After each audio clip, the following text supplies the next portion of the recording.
FBI had been out at this reserve day after day, week after week.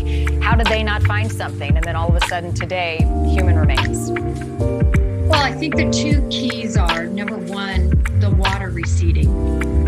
And number two, the big key is that park was open. So when that park opened, there were many people out there searching and looking on their own for remains or whatever else they could find that might be involved in this case.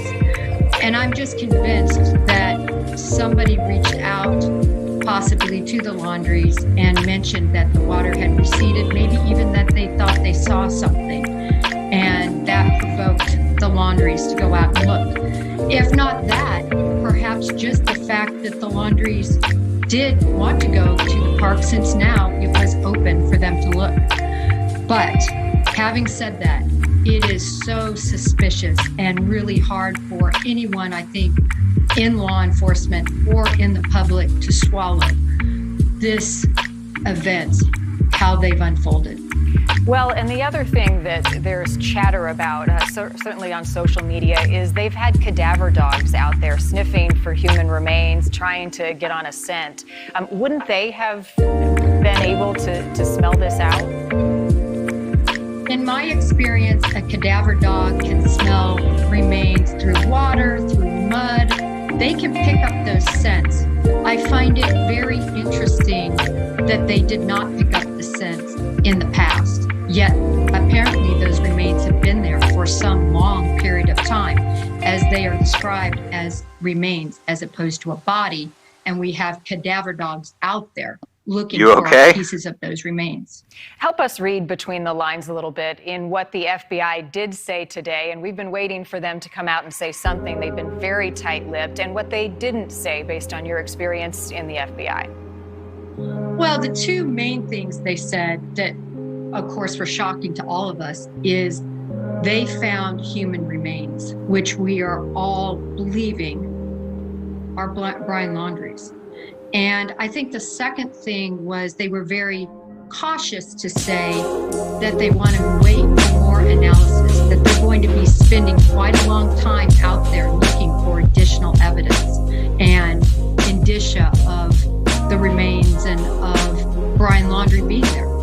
And I think that's very crucial to understand that we don't have all the answers now. We're hearing from the medical examiner it could take a couple of days without getting too graphic in terms of partial human remains. What does that tell you about the challenges that they face in identifying whoever this is?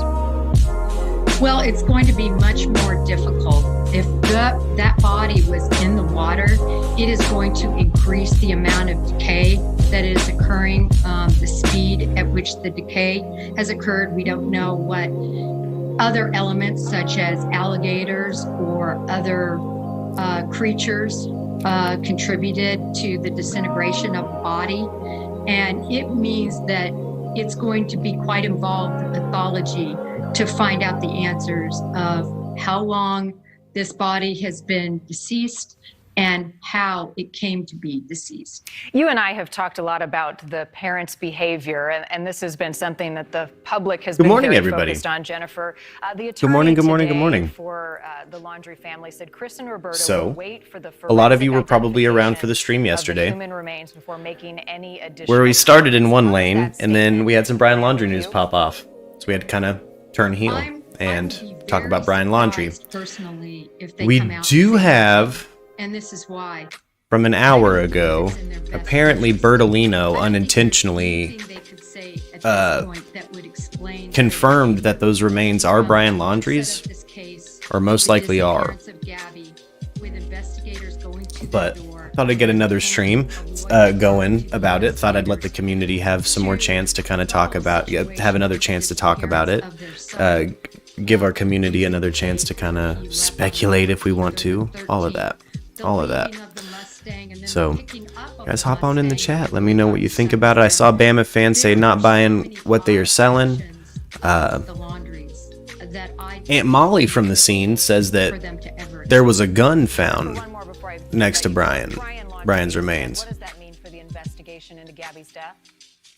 Well, the FBI Now, is going to what do you guys think this means who killed Gabby Petito. when it comes to the We all believe it to be Brian Laundrie. the family working with Evidence because Brian? I mean, it kind of shoots that out of the water for me. I don't think the family had anything to do with Brian running off and killing himself. What do you guys think? Do you guys still think the family had something to do with him running away? Brian Laundrie is responsible for her tragic I feel like there's still kind of a lot in the air. I have questions for the community. And, you know, look, it's all over the news this morning. So, you know, we're not hurting for headlines to kind of pop in here. Suspicious Callahan Walsh on finding remains in the Florida Reserve. Let's see what he says. Because again, I've seen this sentiment kind of thrown around like that it's suspicious as hell. Even my baby mama yesterday in text was saying like, hey, there's something sketchy going on. Laura doesn't know what to think in the chat. Johnny, was it Brian? I think it was Brian. Money, for me, I would put money that it's Brian in there. Good morning. I feel like this is a setup somehow. I'm not believing it, honestly, says Michelle. Interesting.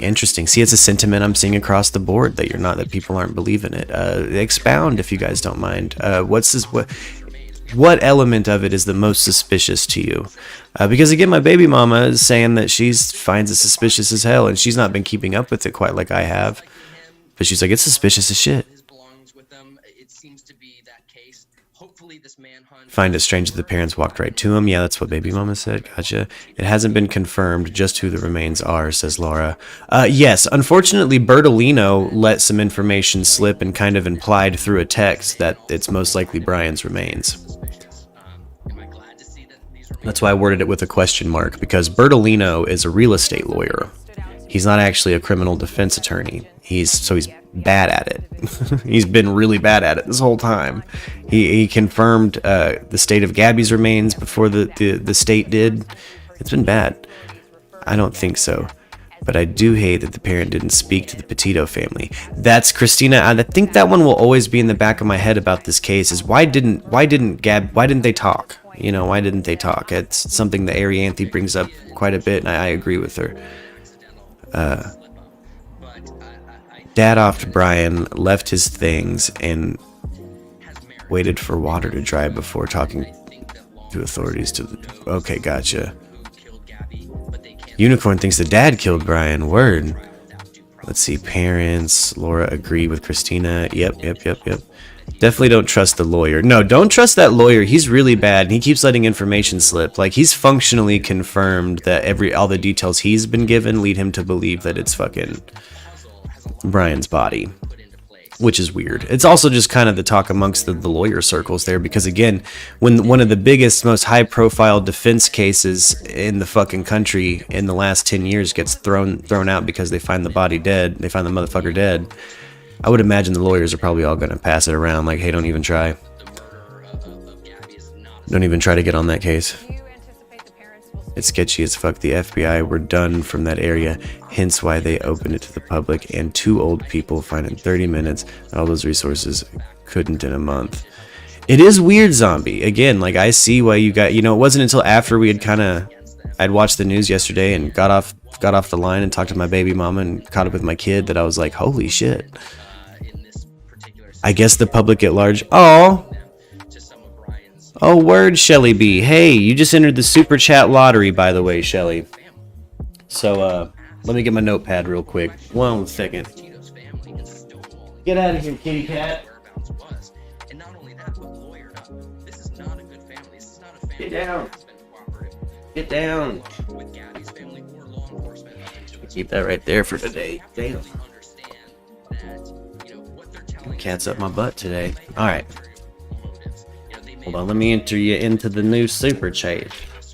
The Super Chat lottery. When we hit $50 in Super Chat donations, we draw a name at random out of everybody who Super Chatted, and you get to choose a piece of merch out of the merch store, and we'll send it to you. It's on you guys. It's a Super Chat lottery, baby. Another piece to this puzzle. Callahan Walsh, as always, great to see you. Appreciate your time. All right. Bertolino handles all kinds of law. Yes, but he is specifically a real estate attorney and has low experience with actual criminal defense. So, just so you are aware, no. Yes, he is. It says that on his website, but when you look at his actual record, he does not actually have that much going on.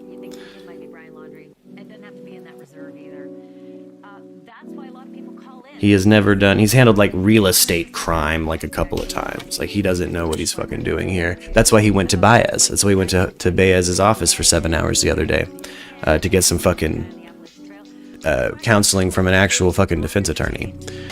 Bernalino's, you know, we have a Bama fans. Something seems very off about this whole situation. Parents just walk right out to where he was, and it's supposedly close to where the Mustang was parked, and they didn't search there earlier. It's just, I mean, so I'm confused a little bit, guys. Do you think they planted the body, or they knew where that body was the whole time? Do you think they planted a backpack after the fact? It's kind of a ballsy move bringing that out there with you, but it was open to the public for a while. So again, like tampering with evidence, that seems to be what everybody seems to think happened. So I might have my tinfoil hat on, but hey, it's the day for it. An idea. Yes. What you got? So they took care of him out in the forest, and they knew where he was all along. See, that's what people are saying in the chat. Word. Okay. I mean, I probably don't believe that at all, but you know. If we're trying to make room for why, then that's, you know, that's a good reason for why, I suppose, you know. That's kind of wraps it around to, that's like kind of the Chief theory. Chief, like when this whole thing popped off, was like, what if the parents just fucking offed him? Anthony, my tinfoil hat's on too. Yeah, it is Conspiracy Thursday, guys. So the theme of the channel on Thursday is conspiracy theory. So no conspiracy theory is off limits today in particular. You come at me on like a, you know, a different kind of day. In the video footage, it looked like Chris walked straight to the bag. Really, Allie? See, I didn't see him discover anything on video. I've just seen the aerial footage of like them tinting everything up and kind of taping everything off.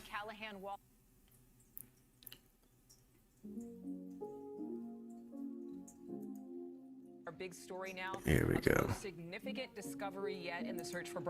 See, some of the major news cycles are just a touch behind some of the live streamers or WFLA. But this is what we watched all day. We watched this happen live yesterday, them roll out the command center and then put up the canopies, and you know, we were covering that. Does it need twirled? Is my love brush looking a little sad today? That's okay. That's kind of how it's been going. I haven't put my mustache balm in yet. I kind of got it up a little early. Got going. He joins us live with more details. So Brian, how soon will we know if the human remains are that of Brian Laundrie? Zombie says, I'm not exactly sure, but to avoid detection by cadaver dogs, which are extremely accurate, divers, etc., if parts were underwater, those swamp buggy aren't exactly dainty in how they move. Yeah. Yeah. They would certainly dislodge body parts float. Yeah, very true. Good point. Yeah. I do find it suspicious Ellie couldn't find him early. Yeah. It is weird. What up, Tractor? In Laundrie FedEx a package day before he found the bag. He did? That's interesting. That's interesting. Morning wake and bake, baby. Yes, yes. I saw something on Twitter that they may have shipped it to someone to plant, and then they act like they found something. Dog's got to be right on top of the water to smell it. That makes sense too, Johnny. Swamp buggy's too tall. That makes sense too. It sounds like he was in some fairly shallow water and just submerged, and then it receded and he was exposed. So it's swampy, right? So I mean, it's fairly shallow water where he was. But yeah, he could have been mudded and stuck in or something. I don't know. You Floridians might know a little more about that topography than I.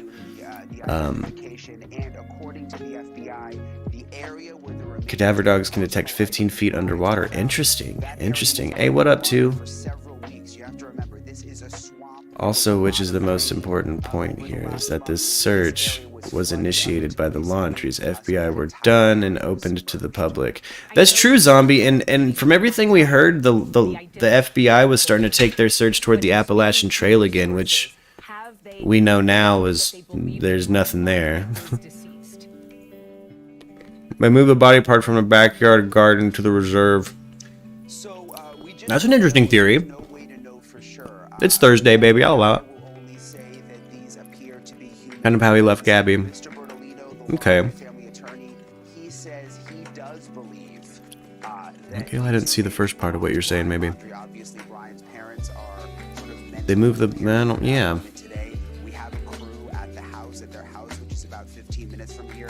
Oh, super sad you missed the Ghost live stream, Allie. Well, we're going to do more Ghost live streams. The new theme of the channel on Wednesdays is paranormal, so we've changed the channel up a little bit. I have themed days. Unless there's a breaking news story, in which case I stop what I'm doing and cover breaking news.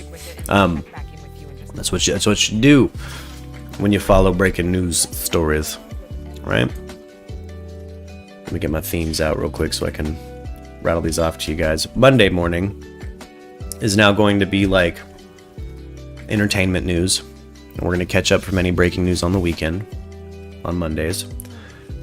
Tuesdays are True Crime Tuesday. Wednesday will be paranormal. Thursday will be conspiracy. And Friday, I'm thinking we'll probably look at some animal videos and shit. Just have a good time Friday. Just kind of play it loosey-goose on Friday still. Submerged in the water partially. See, if he had parts exposed, I don't understand maybe why the cadaver dogs couldn't find it. I guess it is suspicious as hell. You know, I didn't really even cue into how actually fucking suspicious this shit was until... well after I stopped streaming yesterday. I mean, everybody was saying it, but I was like, I don't know. I mean, they found a body. I mean, I'm kind of saying for a week or so now that, like, I think he's probably dead in Florida. I don't think he was able to get out of Florida, you know? Oh, thank you. But yeah, we're going to start doing theme days. So Thursdays, if you guys are conspiracy nuts, come on in, baby. I'm not... anything goes. Give time for every demographic, you know what I'm saying? If you're a nerd and you want to talk about Batman, come on in on Monday, baby. You want to talk about your favorite true crime or current missing people? True Crime Tuesday. Anything within TOS. Anything within TOS. Couldn't stress that enough. We are an actual channel. Don't let my loose candor and grape eating on mic distract you from that. But Merc, they would take soil samples and test them if the body was moved from the house to the swamp. Yeah, you would think so. You'd think we would kind of, as much as we've been up the fucking Laundrie family's ass, we'd see that they had done that. I mean, I'm kind of waiting for something to really sink my teeth into when it comes to actual suspicion at them. Because what if, and this is a big fucking what if it wasn't until they had searched everywhere they had thought of in the past that they went, oh, my hatchie. I know that's probably not likely, but who fucking knows, man? Who fucking knows? Maybe. I'd like to know exactly where they found the remains. I'm hearing 2 miles from the entrance of the yeah, that's exactly where they found them. You're right. Imo, you're right. That's exactly where they found them. So Sam, I know a lot of folks are wondering, how long is it going to take to get those remains identified? All right, gang, I'm going to hop on down to the lounge for a little bit. Justin, you down to come with me?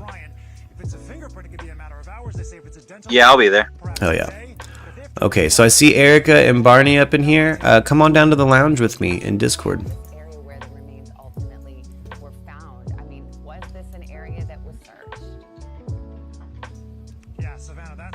Link to the Discord in description, guys. If any admins out there don't mind spamming the Discord link, we got a Discord you can join. Open invite. Come on in. Don't make us bounce you. We don't want to do that.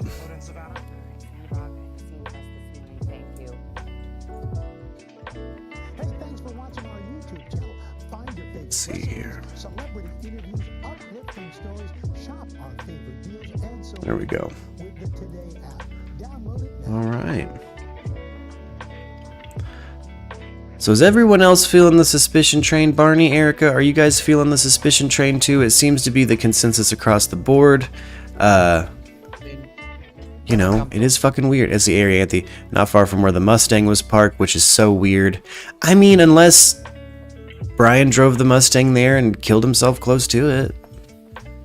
I don't know. Like, there's parts of me that I'm so torn in half on this, where it's like, it is suspicious, but also feel like I could draw a clear narrative on paper right now that kind of leaves the Laundrie family out of it. But I'm hella open to fucking other timelines. It's suspicious, but things just happen sometimes, you know? Yeah. It's one of these that I still feel like, I don't know, if he had turned up alive, I would be more likely to think that the parents had something to fucking do with it. It is hella weird how quick they found that fucking body. But yeah, they were like straight to it. Yeah, but I'll put money on a mother's intuition or a father's intuition any fucking time. I do it all the time on this channel. I ask the mamas and daddies, hey, what do you think about that? You know what I mean? Because I trust their intuition. Maybe it was an act of intuition. Yeah, that's a good point. You know, that's just me. That's how I roll. I understand that that's not like you can't take that into court necessarily, can you? Like, we went off mother's intuition. You know what I'm saying? Like, maybe. Where the Mustang was, says Arianthe. Yeah, I think Brian killed a homeless person, used his burner to tell his parents the chords. Then they planted the backpack/notebook. This takes the heat off the FBI and the police. Fromplefeet. Whoa. Okay, wait. He killed a homeless person? Is that confirmed? No. He's only killed... I mean, they haven't even confirmed that he killed Gabby. Like... Yeah, true. They haven't... I mean... They just... Oh, that's another piece of news, guys. The FBI did kind of slip of the tongue announce that he is a suspect in the homicide of Gabby Petito. Like, they did say that. Unintentionally. They dropped some kind of... some different news in the press conference yesterday. But it still doesn't sit right with me that the parents haven't made a statement to the public, nor going out there while the search team was out there. How can they just stay complacent? It's so weird. It's hella weird. Unusual. Well, apparently the search area that I've been told it might be your son.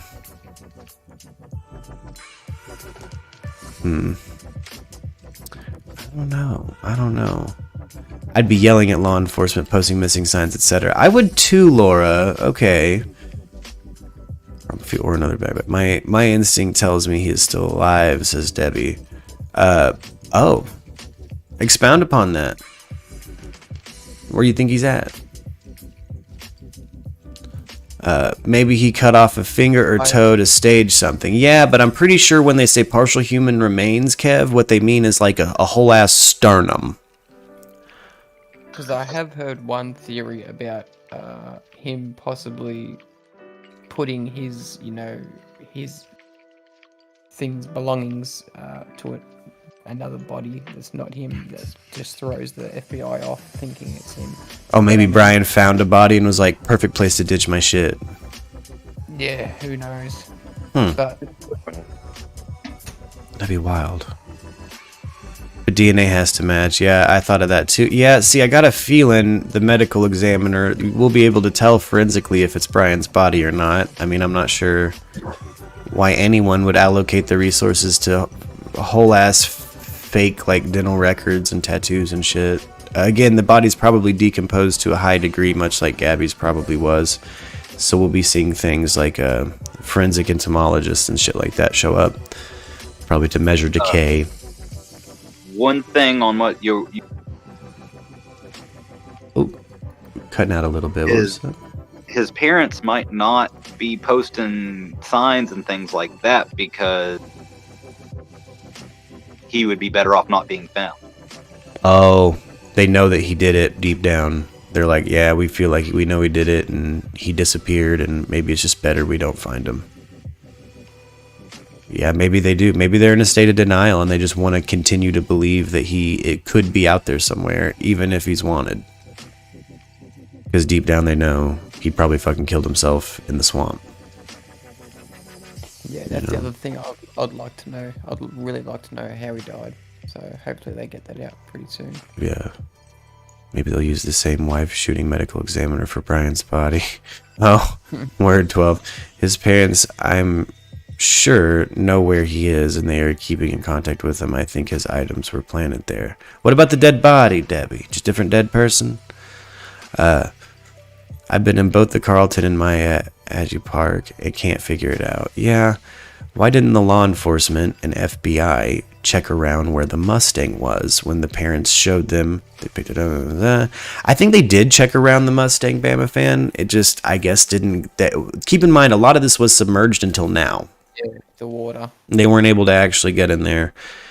You know, they had those lifted up fucking vehicles, but they couldn't get in there. It takes 48 hours for the DNA results to come through. David, it might take more than 48 because you'll have to send it to a forensic lab. And in Florida, depending on which one they're using, so they're going to go one of two directions. And either way, I imagine it's going to take at least a week to get back and actually be sent. Because you keep in mind, they can't do anything too quick because they want it to hold up potentially in court. But now the guy's dead, so maybe they'll do it quick. I don't know. There's plenty of ways to identify a body. Hey, good morning, Anthony. David, I watched something today. They said it could be a while till we know. Exactly, Tammy. I'm predicting Wednesday next week we'll get a statement from them.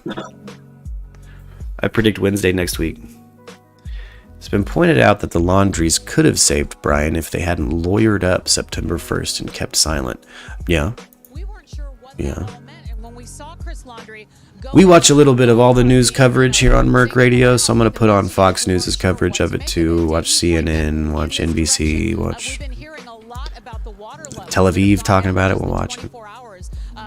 That led the investigators to this discovery today. Again, a backpack and Gold Pilot, that's exactly what other viewers were saying, is that dogs can smell bodies like a motherfucker. I am a little disappointed in Diesel the Cadaver dog. We covered on the show before a specific cadaver dog that they brought out on the scene. His name's Diesel. He's a black lab. He looks like the goodest of boys, but this good boy couldn't find him. I had my money on Diesel over Dog the Bounty Hunter when there was the kind of a dog fight going on, if you will, over finding Brian. Good old Diesel.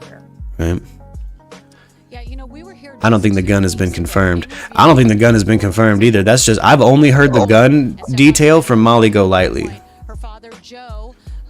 Molly Golightly is where I heard there was a gun, so. News of note. But again, I'll cite my source on that. It was Molly. It was Aunt Molly.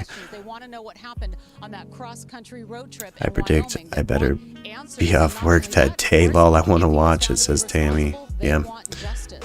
Why would the parents wait so long to report him missing? So maybe they thought he was going to run, but actually was committing suicide. I think that's probably what's going on, keeping up with the captions, if there is some validity to what's going on here, you know? Wrong hit theory. Brian Laundrie and Gabby Petito are still alive. Fake death so Brian Laundrie could infiltrate eco-terrorist cell. Gabby Petito is in witness protection. Families are going along with narrative to keep Brian Laundrie's cover. That I'll allow it, Senna. You're here on the right day, baby. It's Thursday, so welcome to Conspiracy Thursday. Hey, he gave some substance to it too. He's gonna infiltrate an eco-terrorist cell. Word. I love it. Molly, says Christina. We are friends on this show with Aunt Molly. There was a late night show, and I discovered Molly Golightly because of the Brian Laundrie case, and she called into the show. She called in and gave her side of the story, and I love Molly. She's actually a really chill person, and she puts a lot on for the camera. Anyway, It's a false flag, says Tory, Texas. Word. Hey, welcome to the Thursday shift, baby. Enough resources have already been spent on this case, and if it's his remains, at least there won't be a court trial. Exactly, Danny Drew. I mean, the reporter in me is pretty excited that there might not be a trial, because I would have to cover the trial and hear the same kind of, what do you think about the couple in Moab, like endlessly again. And no matter how well I've disproved that myself. Obviously they know something and they've been hiding it, and the family of Gabby deserves justice, and if that's what justice means, so be it. Harold, what are your thoughts? I'd just one question for Laura, if she's still there. Harold Ford. Laura, there we go. Are there any other persons of interest? The only person that we've heard just... You know, we got... Oh, sorry about that, Erica. Oh, no, I'm sorry. Go on. I was thinking long and hard before I answered, and I was just wondering, like, if it was initially underwater, because there was a lot of rain, and Ellie didn't see it, and then the parents went out and happened to see it, like, it could just be, like it says, happenstance. I mean, I know we don't generally want to believe that, but they could have just happened to come upon it. I don't know. Yeah. My gut wants me to say, like, oh, conspiracies and planted, but I just don't think that's the case.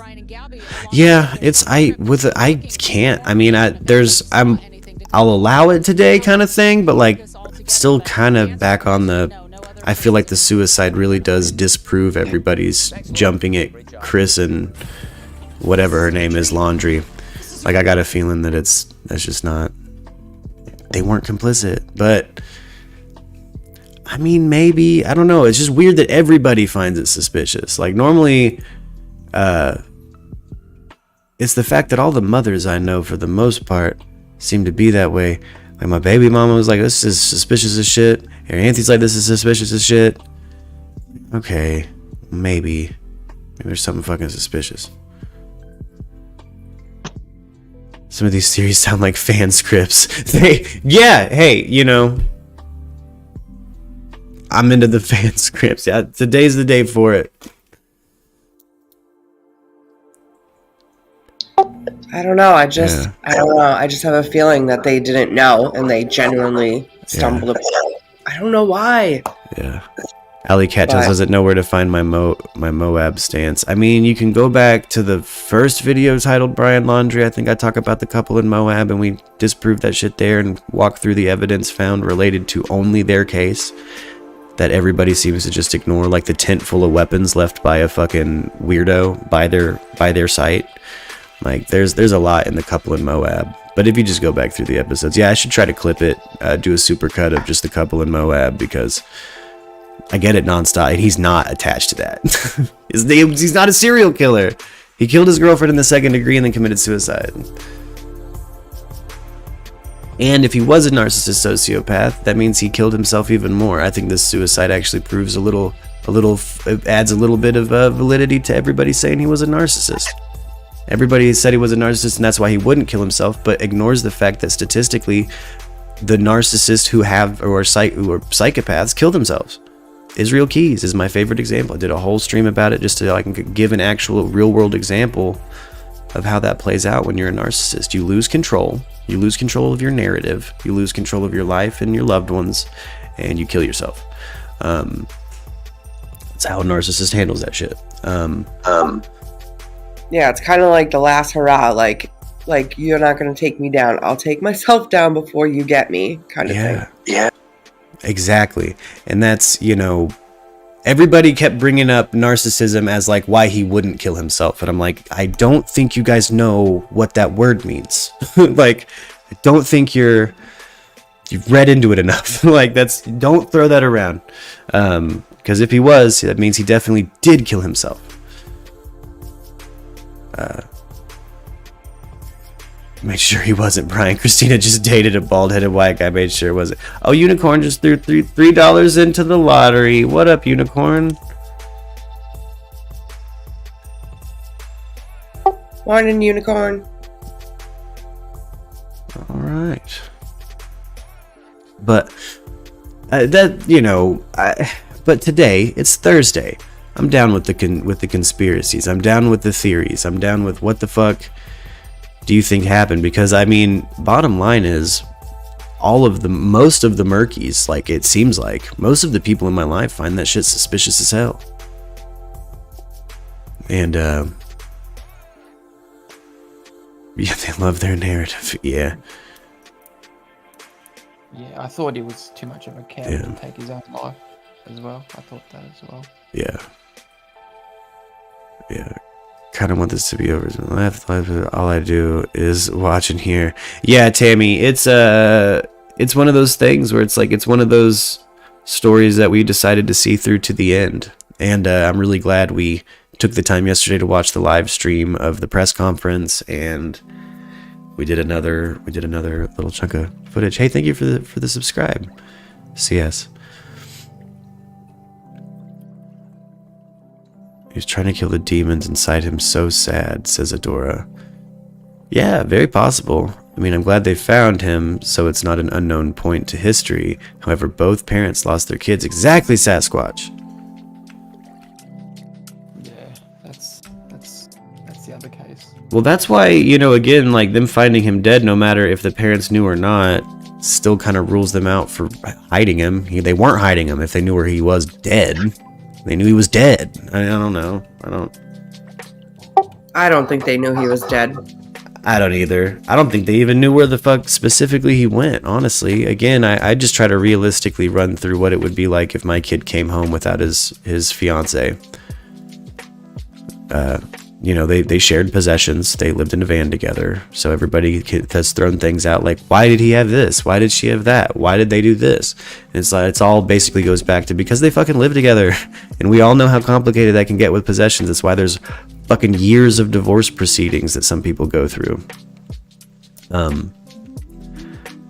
So like, again, if my kid shows up in her Apple Watch, in her van, and is like, we broke up, I'm selling the van, we'll split the money, blah blah blah, and obfuscates from the breakup, I'm probably not going to push it, and I'm definitely not going to just jump to the assumption with that he fucking killed her. Now, where I get suspicious, and where I'm still suspicious, and where JB at WFLA is still suspicious, is why the fuck did Laundrie's mom not message Petito's mom back?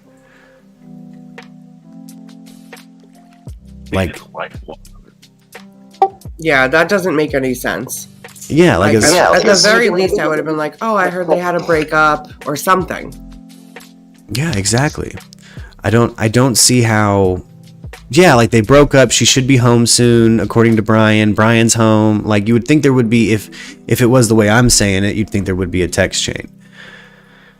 Or any text exchange, unless she read it and immediately had a sinking feeling in her gut and started screaming at Brian, and Brian ran away. Which is, again, still kind of the timeline I fall toward as being the most logical, right? He gets home, he lies, the parents don't fucking know, they get the text message from the Petitos, and instead of responding to them, they start yelling at Brian, and Brian runs away. Or maybe he did tell them, and he was like, just give me like the week and then I'll turn myself in because I'm gonna, obviously go to jail. Maybe they bought that theory. You never know. Yeah, it's true. Such a lie. Those parents probably didn't talk to him because we all know they were, or it could be anyone. Yeah. That's really the biggest, and again, JB at WFLA made a really big point to talk about this on his stream yesterday, where it's like, this is what it all kind of comes back to, is like, the only thing that the only actual hard evidence anyone has to tie suspicion to the Petitos, or to the Laundries, is them not messaging, like, which is weird. It's weird to me. But I'm to use that, because again, that's all we have, is that they did not message back. That's the only actual hard evidence anyone has that they were complicit or compliant in hiding this kid, who was turned up dead. So I don't know. And back to Cassie, I honestly don't believe that they went camping with her kids and nobody asked where Aunt Gabby was. Like, it seems like they were all close. You know, so he either lied to them or told them. It's one or the other. Yeah. I mean, as close as you can really get in a situation like that. I mean, I don't know. If my kid got back without his girl in her car, I wouldn't think he killed her. But I'd ask where she is and where is her van, and yes, her van. Yeah, see, again, I would ask, but I would do it in a loving way because I would assume they broke up, not that he killed her.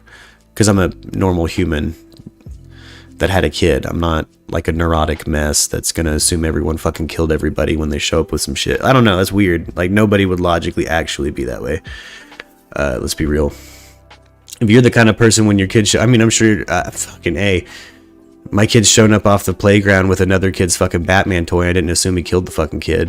You know what I mean? Like, what the fuck are you talking about? I totally agree with that. Yeah, and I don't feel like I'm giving the Laundries too much credit. I think I'm giving them the logical human credit. Like, they would react like a human would. And so I'm just putting myself in the feet of a human, doing human shit. Why would they do weird psychopathic shit? There's no evidence they're psychopathic. They're quiet and non-communicative, which is weird. It's weird. It's suspicious. It is suspicious. It's weird. But again, like, to immediately jump to like, it's a house, it's fucking the Texas Chainsaw Massacre. Like, what the fuck? But I'm into it. I'm into the theory. I just, again, like, my brain will always fall back to like, I don't know. I don't think I could ever just assume off the. You guys have heard my theory now. So like, that's, you know. But I keep going back to the lawyer though. It's like they had him for a reason. Like you don't, you know, you call a lawyer because you're in trouble. Yeah. So they're like, no, you may not speak to my son, but you can speak to his lawyer. Here's his information. Okay, yeah. That is like, what do they know?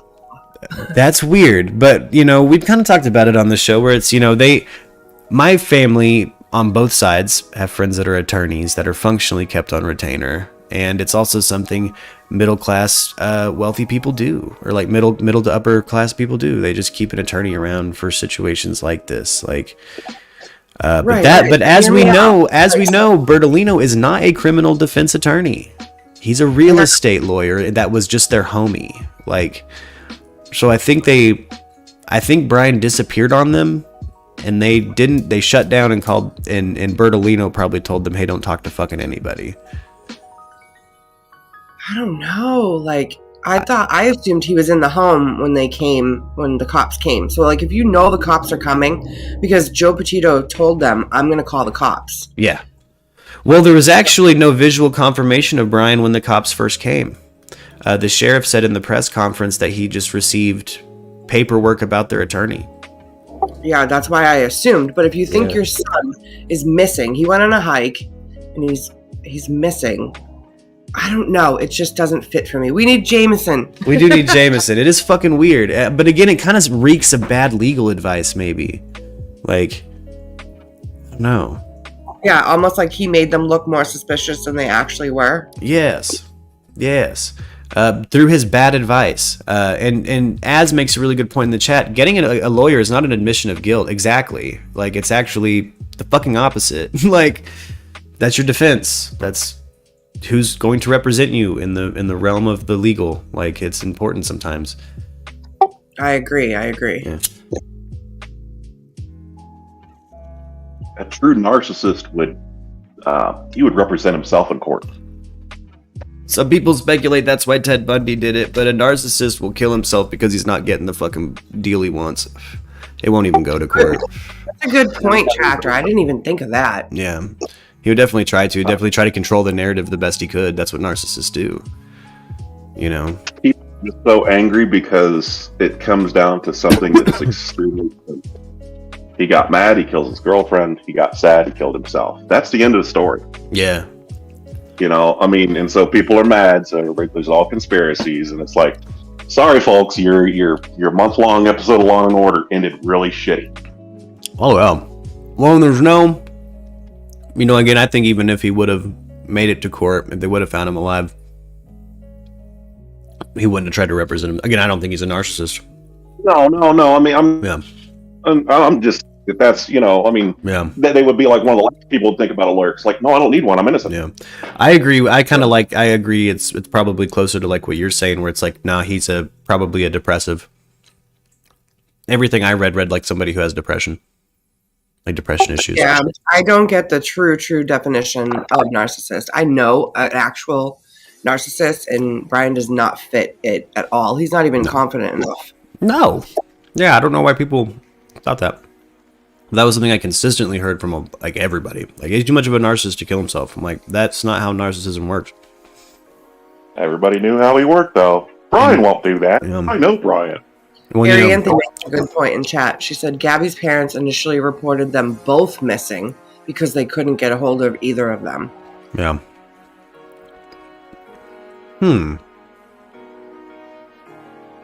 That's true, Arianthe. What am I eating? I'm eating grapes. Just grapes.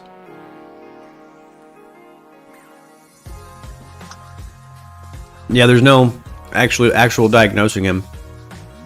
But it's Conspiracy Thursday, baby.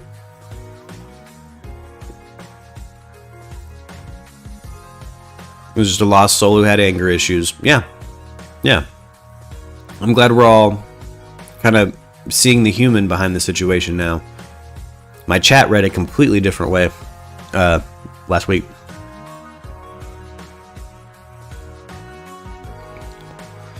Always thought he was dead. I always thought he was on the scrum. Ah, yeah. See, I've been back and forth, as everyone knows, but this last few days I've been I think he probably dead. People are all mad because the parents found him immediately. If I told you I lost my keys, and you come over to my house to try and find them, I could tell you a million different places, and then me walk in here and be like, see, I told you they were here. Yeah. Allie, I got a feel when they say partial remains, they mean like a sternum. It's not like he cut off a finger or lost a foot. Like, he's not out there. They found enough of him. Yeah, they found something you can't walk away with. If not most of him. I think when they say partial remains, they mean it in the way they meant Gabby's, which is animals got to it, and it had been outside for weeks. So, I think he had phone rage. Yeah, I like that theory too, that a lot of their fights were centered around money or what was on the phone. I don't think he liked Gabby having friends. Yeah, very possessive type. Yeah. I don't think they had like the same kind of goals. Like, he was like, no plastic water bottles, no Apple Watch was something he mentioned, and I've seen her whip an Apple Watch on. I think that she tried to appease him and go with the flow, but I just don't think that was her style. No. And it enraged him. Like, why don't you believe what I believe? And maybe that was some contention. I don't know. I definitely think that it's tough being part of environmentalists. I live with one. Oh, I bet. Tough. Yeah, I bet. That's fucking got to be a lot. There's a lot of people can't eat because they use plastic or because they use styrofoam. And come on, what's one going to make a difference? If everybody else felt that way, if everybody else realized that one does make a difference, then it takes a while really to sway someone over to that side. Now everything that I have is very minimal plastic. But you got to realize a lot of the recycling you do is kind of pointless anyways, because it doesn't go anywhere. Yeah. I know during Az's read, she kind of gave me a perspective I didn't really have before on what maybe some of their interpersonal issues were, like when it comes to money, or like one side wanted to do everything right and cross the, be totally socially acceptable. Like Brian wanted to be this environmentalist. I think maybe Gabby just wanted to have a good time and live her life. And I think, you have this free spirit yin-yanging with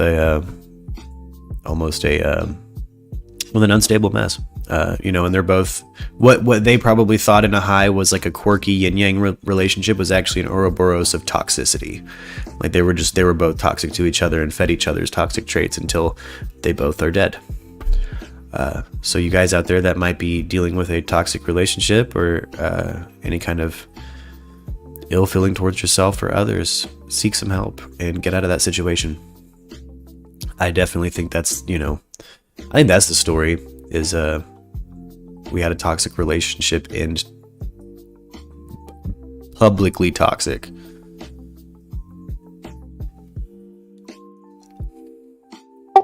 There's definitely a codependent toxicity factor there as well. Like, she was not wanting to be away from him.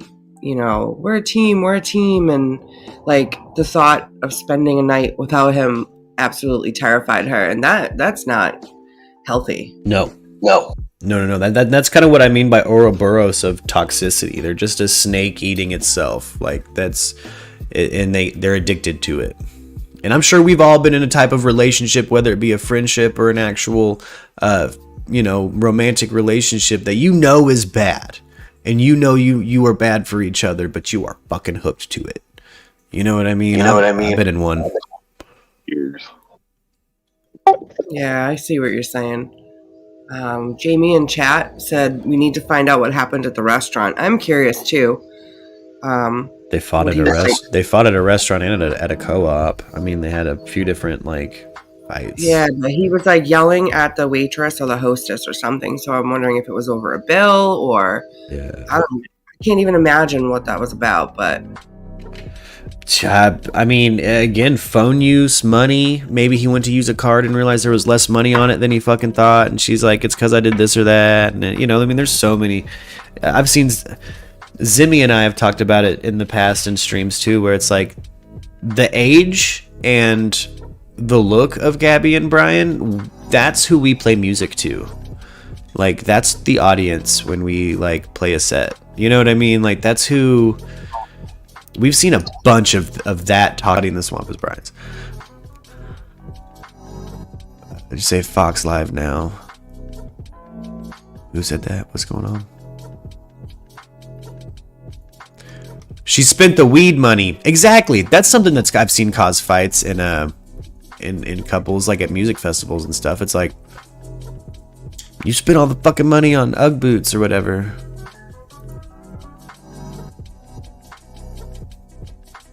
That's the thing. I wonder what it was over. We're never gonna know, but I mean, it could have been something so trivial. It could have been something. Yeah. Who knows? And that's the thing. We're never gonna know. 20-year-old Seminole murder suspect. Oh, we've got a new story popping off. There's a wannabe serial killer getting has an arrest warrant out. Wild. Okay. Right. Probably the one that's been killing all them people around the bloody. The one something. That's been connected to bloody Brian. Grown ass 50-year-old married couple still have those arguments. Exactly.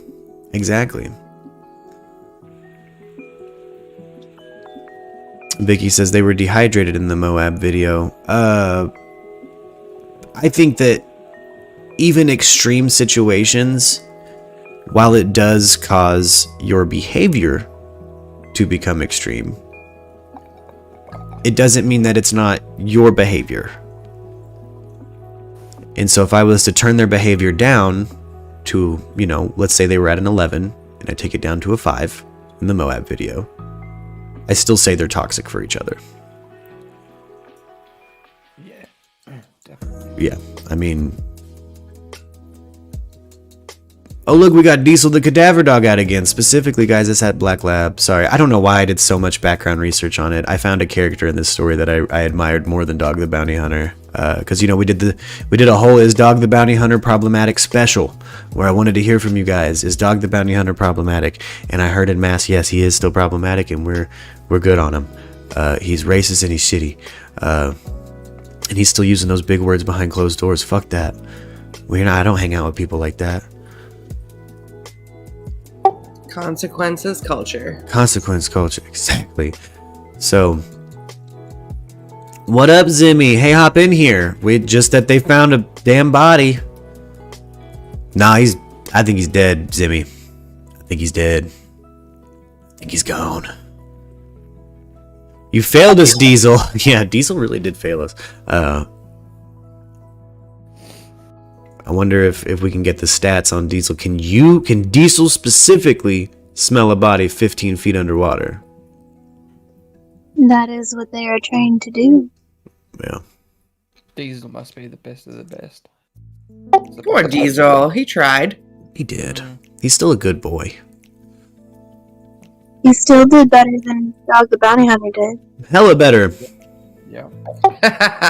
You know why? Because Diesel left there with no sprained ankle. Diesel ain't having to bounce out to Colorado and smoke weed with his leg propped up on a pillow while getting his... The only shit that Diesel found was his own. Yeah. Oh, yep. Lux has reminded me. Oh, yeah, we're still running the Super Chat merch lottery. If you Super Chat minimum of $1, you enter yourself into the merch lottery, and we'll draw a name once that pool hits $50, and you'll get whatever merch you want from the merch store. Boop. He's still a good dog. Florida always smells like death anyway. I'm excited. We're going to have a bunch of stuff to ship out at the end of the month. I'm pumped. In the lottery. Yeah, I'm really excited for it. Well, meal kits in a box that size are usually for 7 days, says Doug. I still haven't seen. I can't find it. Someone send a link of the fucking Chris Laundrie mailing off meal boxes. I don't know if y'all are on some QAnon shit or something. I don't get that news. I haven't gotten that. I have not seen that, and I do news. Please send that to me, please. I did see a still image of him holding a bag that was containing the meal kit, but I didn't see a video. Oh. I don't have you on mute, Zimmy. No. Zimmy! Look, you're good to go, baby.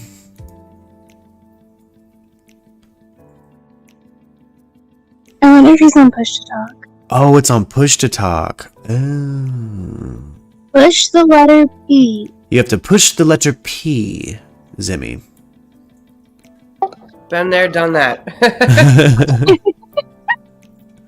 Sending the meal kits to Brian would make more sense. But Brian is dead.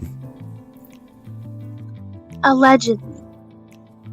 I mean, look, again, we can, so you're telling me, again, I need the timeline if we're going to say that, because that means that somebody planted a backpack near someone else's dead body. I just can't fathom that. Stranger things have happened. And, Kind of. I can't fathom that. But, like, also somebody is dumb enough to, with the cops with them, ditch a backpack, and while they know the press is surrounding their home, mail meal kits to the dude. But how do you know that the cops were with them in that moment? Just from the reports that they met up with cops at the reserve. The press was definitely there too. And the press has been there the whole time. That's true. I mean, they can't leave their house without following. Yeah, I mean, the press trailed them. But where's Cassie? Well, at home, also with press up her ass. I think they backed up, but I don't. Again, like, if we're gonna, because you're gonna have to put a hat in a hat in a hat for this to be true. It's gonna have to be. Yeah, I just find it strange. I find it very, very weird that we open up the park to the public, and then all of a sudden, the Laundries, who have had nothing to do with the search beforehand, decide they want to go out and walk straight to it. That is weird. But again, like, oh yeah. Sorry about that. So there's another, like, so Molly and JLR and Andra, they went out in like a white boy lockdown, and his wife, I don't remember her name, I think it's Noelle. Anyways, they went out the day before that on their own and were right in that area looking for him, like videotaping it, looking for him. And they were like, he's got to be where the car is. They were like maybe a mile from like where the car was, looking. And then they heard like bees and like weird humming sounds. So they got a little nervous and they left. Oh, that's a good point. It's key. Hold on, it looked like we had. Oh, you're good. It looks like we had a press conference pop up. Ooh.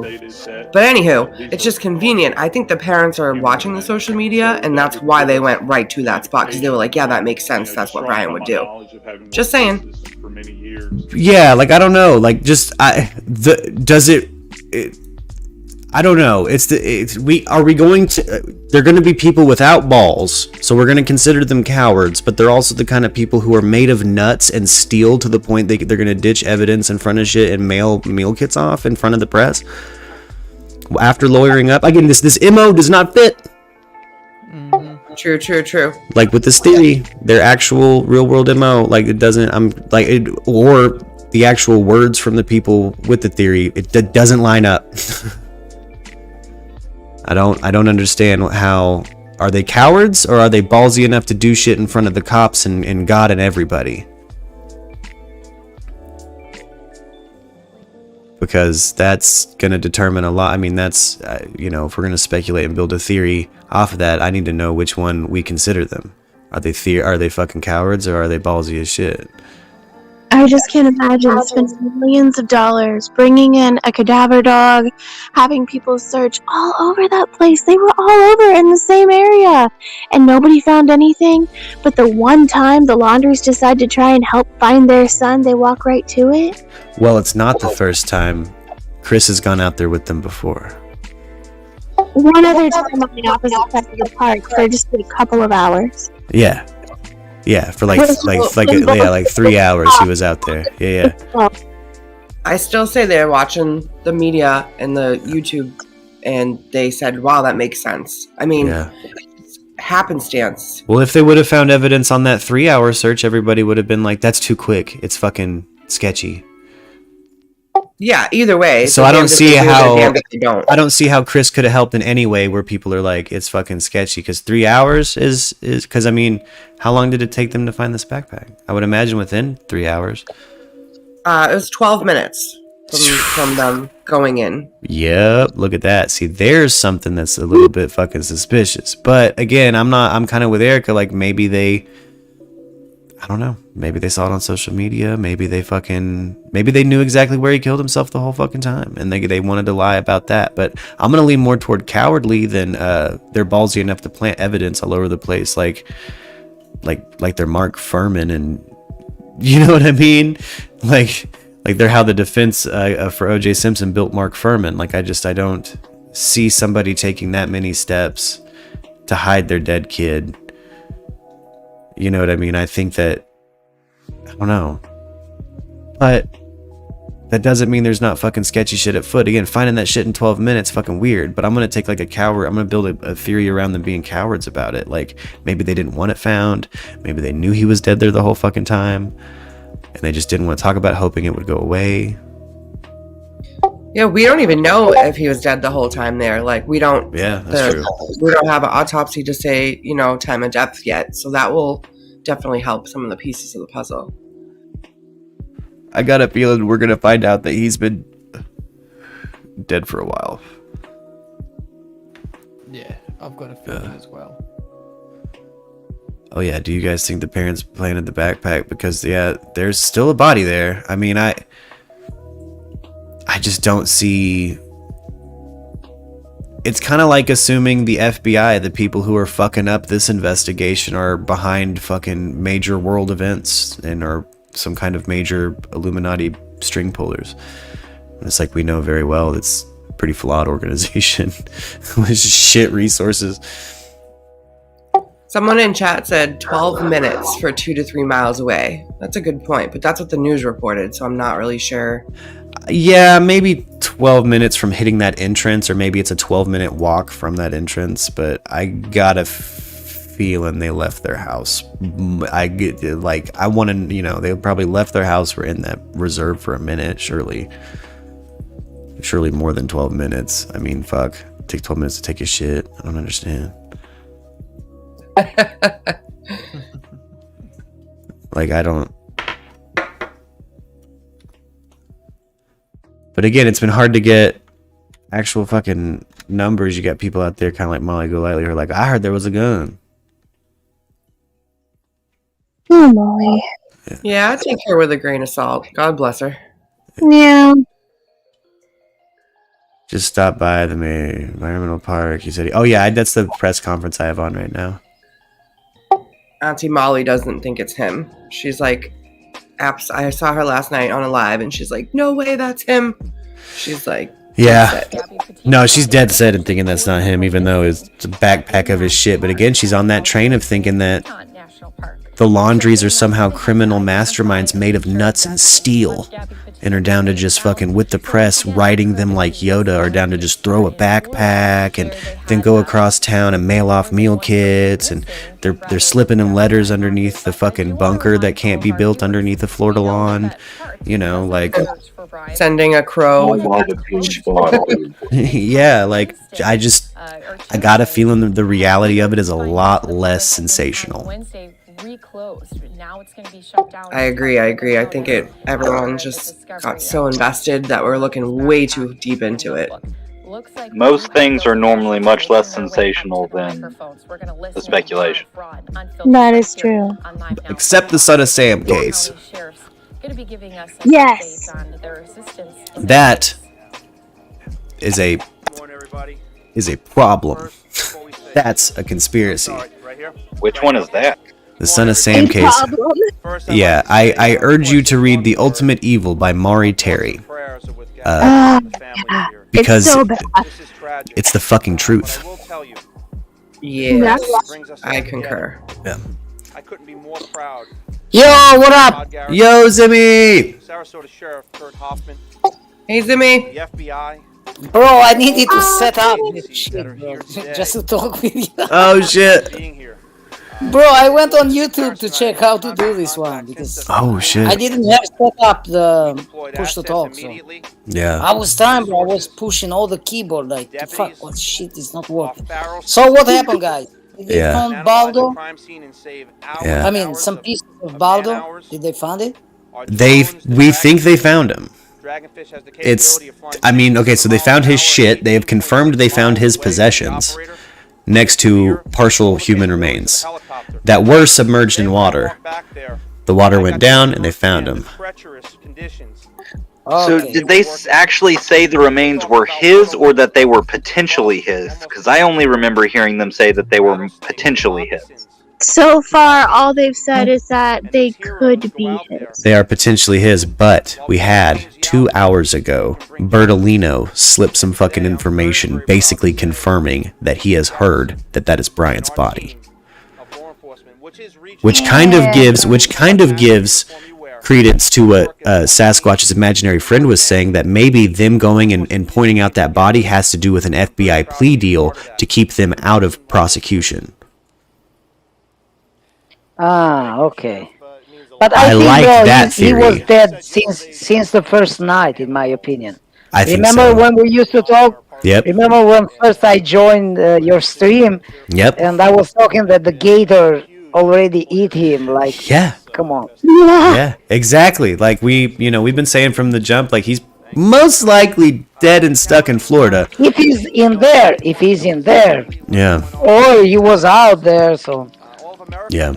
So all the media theory, this is funny, bro, because all the media theory and stuff, the media been building circus like for more than 2 months right now. They've been talking blah blah blah. Yeah. Interview survivors, interview FBI, where he can be here, he can be. He was 1 kilometer from where he left the car. Like he was there, bro. I told you they need to search the right gator to find his pieces, you know. Yeah. By far the favorite death metal band's a special guest. Special guest is coming with some breaking news. I guess Slayer's gonna reunite with Phil Anselmo from Pantera. What? Yeah, that's wild. No evidence was planted in O.J. Simpson trial. Yeah, I don't think it was. Alex Jones mode activated. I'm starting to think Zimmy killed him. He's been right about too many things. I knew it. That's from Stan Odie. Zimmy hiding in plain sight. Oh man, No, guys, it's not like I'm right. Like, come on, you see that kind of swamp? We are not talking like Appalachian Trace. Even in the Appalachian Trace, you cannot leave. Even the best survivors, he needed at some point supply. Yeah. Even the best one, because we was watching those shitty reality about survivors. They drop him with a helicopter here, and he has like one day he has to go in the place where they gonna save him. Let's say, okay, extract him. But you can stay one day. I got it. 2 days. Let's say I'm be honest, 3 days. 5 days is too much. Yeah. Without supply, without. Like you need a tent, so it was impossible for him to hide over there without a tent, without water, without this, that, fire, etc., etc., etc. So that was obvious. If he was there, he was dead. Yeah, check out this timeline. Sasquatch's imaginary friend has me thinking, like, okay, so they lawyer up immediately. We know for a fact, like what, last week, Bertolino went and met with Baez. Okay? And then they find that fucking shit really quick. I think it might have been a fucking plea deal. Or like part of a deal. Like, you're gonna keep us out of, we're gonna take you to a body, and we're gonna go home at the end of it. Interesting. We're all gonna shut the fuck up about it now. Probably. At this point, when they've spent this much in resources, I don't know. Or they did know a specific spot he might have been and didn't know he killed himself. Maybe, let's say they did know he was camping somewhere. Mark, we've been saying this since day one, bro. This, like for the media, this was the main story. This story got also here in Italy, in Europe, like worldwide story, because the USA media was pushing so hard. So every kind of clown jumped in this story. Yeah. In this case, like Dog the Bounty Hunter and Molly Gohiley and blah, blah, blah, Joe Walsh. I mean, Joe Walsh was like the one that said it right. Like, off yourself, he said. Spare this family the trial, so they don't have to see the remains of the daughter and stuff like that, so they don't have to leave. So I think Baldo did listen to John Walsh, and he offed himself like over there. Yeah. I'm wondering to know how he died. Like, did he got drugs? Did he poison himself? Like, did he shoot himself? Like, did he use a gun? Or he was just running naked in the swamp, so the gator just got on him. Like, yeah. Real quick, I'm hitting the buzzer. I'm gonna hit the shame bell too. Shame. Because shame. Tam Shepard just brought up the Moab couple again after how many hours of us disproving it on stream. No, he's not a serial killer. Moving on. But I want to know what's in the notebook. I want to talk about Brian Laundrie's notebook. You guessing there's some shallow poetry in there? You guessing there's a suicide note?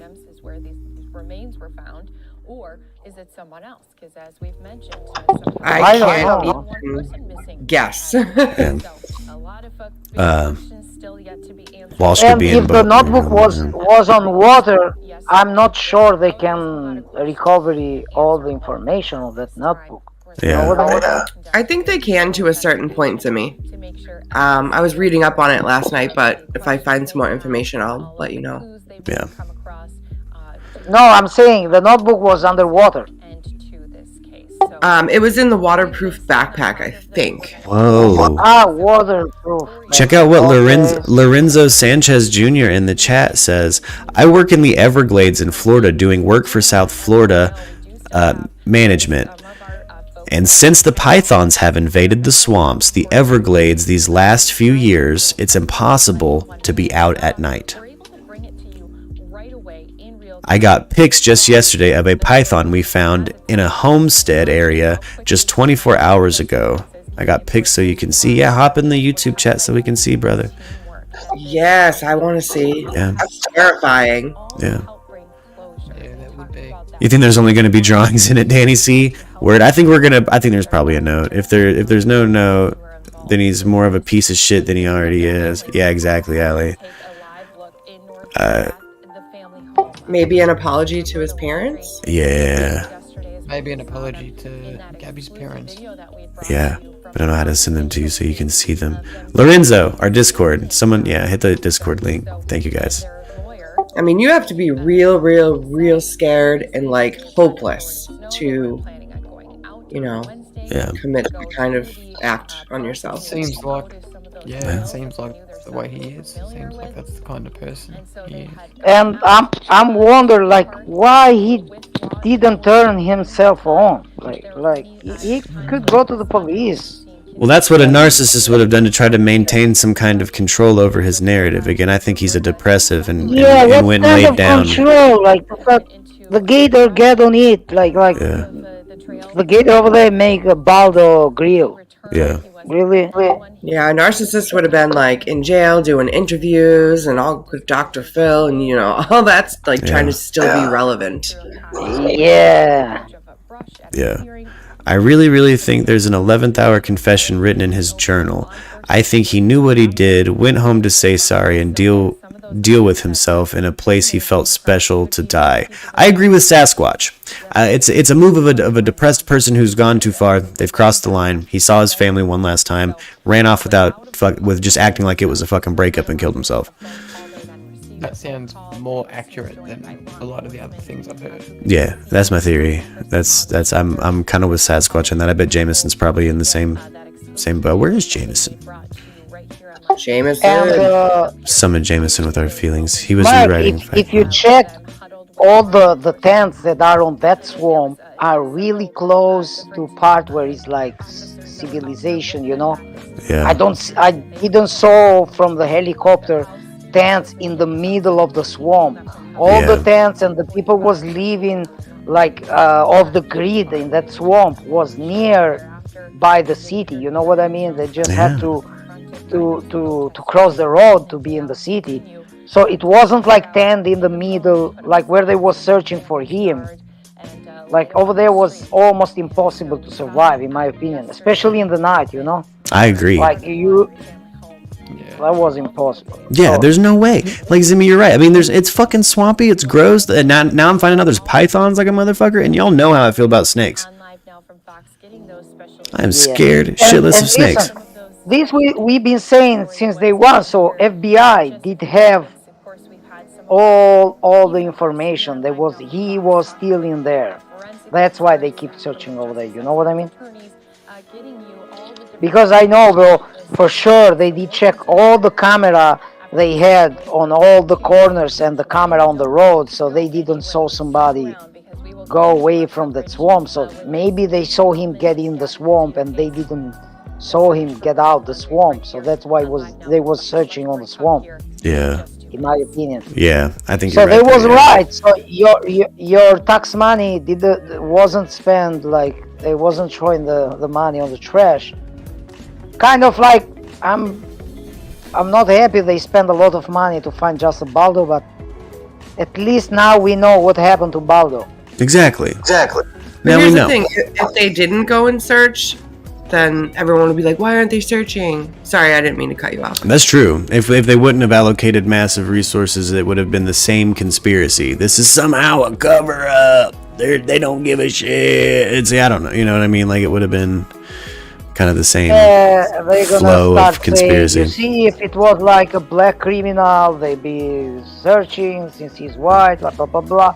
All the story that the media make up a lot of story about, like, oh, Baldo, he's in Mexico, he is like Dog the Bounty Hunter.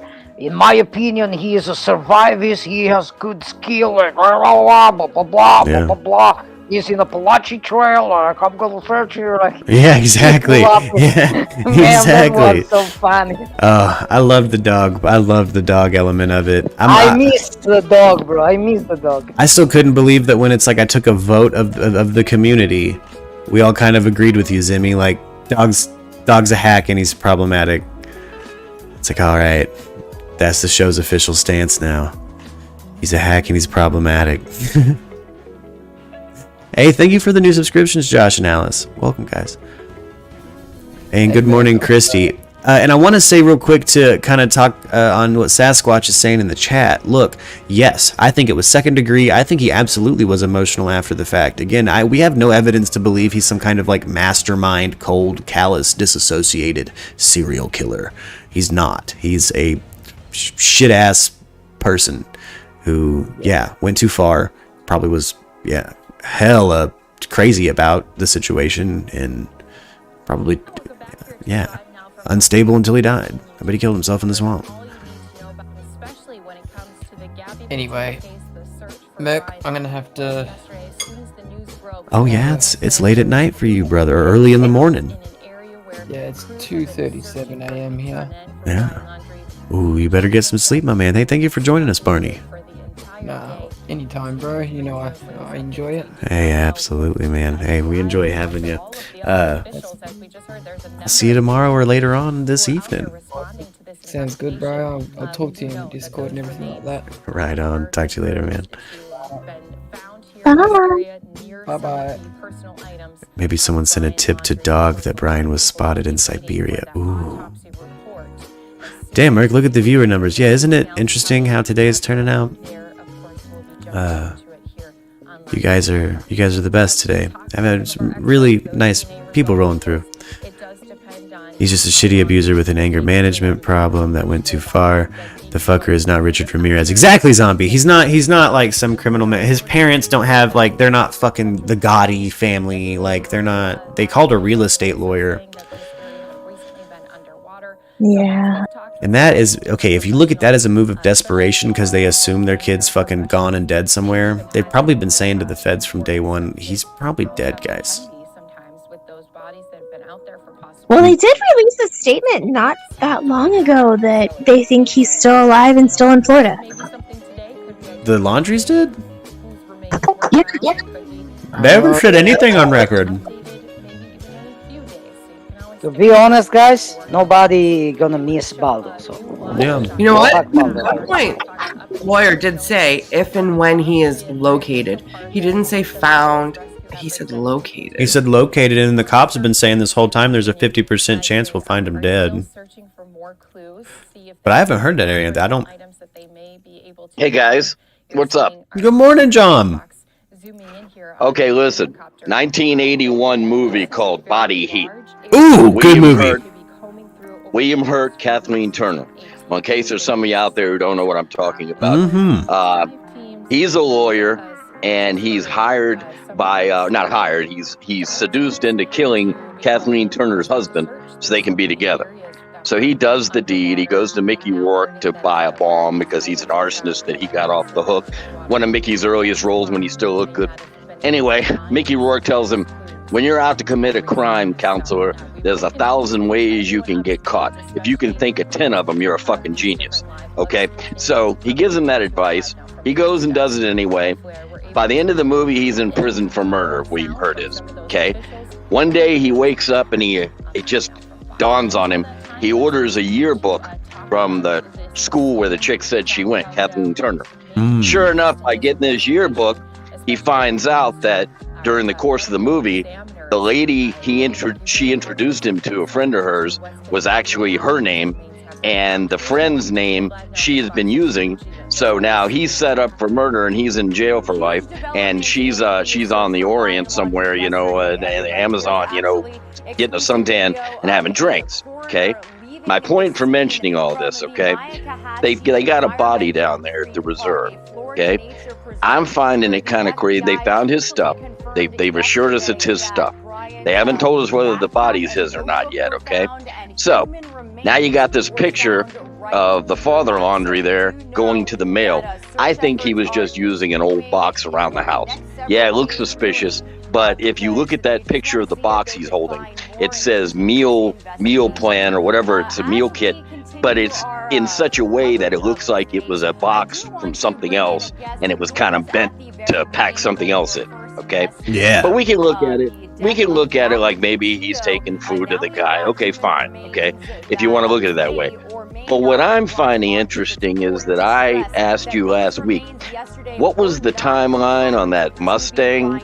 It was, he took it down there supposedly, then the parents went down there and brought it back to their house. And you were onto something with it, John, and I never cued into it. You were absolutely onto something because he was found near where that Mustang ended up.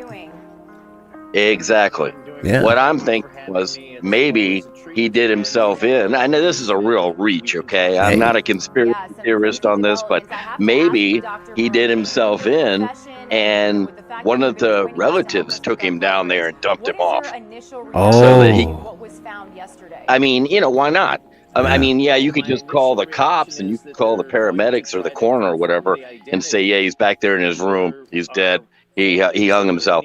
But maybe for some reason they had this feeling that if they could set up this suicide-looking scenario, that it would be better for their conscience or something. People do weird shit. Yeah. People do weird shit. People do There's weird no shit in a explanation. panic too. Yeah, they might. Yeah, for sure. So it could be him, but we don't really know how it got there. And then I heard somewhere, like, listen to that JB guy that you watch. They were saying there was a gun found in the possession. Now, if the gun was found in the possession, if that is true, okay, I'm going back and revisit the lesbian couple that was killed, because now it's like everybody always said, I don't think he had anything to do with it because he didn't have a gun. But if he did have a gun, who's to say? Maybe he just was hating life so much that maybe he took those two out and took her out, and there was nothing left. So he goes back down there to the place, or he goes home. He kills himself in his bedroom, and they drag him out so it won't be linked to their house. Hey, it's a stretch, man, but I mean, I'm just thinking it just is so weird. And I'll take it over again to address first one who keeps bringing it up in the chat and doesn't realize they have a rewind function on the stream. They found more than a finger or leg. They found enough to identify a cause of death.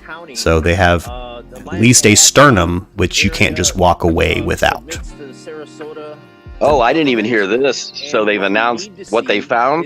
No, they just say that they have to run analysis on it and they can determine a cause of death from it. Like, they've given enough information for us to know it's more than a fucking leg, more than a toe, more than a pinky. Right. You know, right? Yeah, I heard a theory about he cut off his own body part in order to throw him off. Come on. People have brought it up. Yeah, I think we're on the fourth time new chatters popped in and been like, hey, what if it's a mob style, he cut his pinky off? Like, nah, man. Watch the press conference. That's not, no. They'd be like, hey, we found a fucking fingy.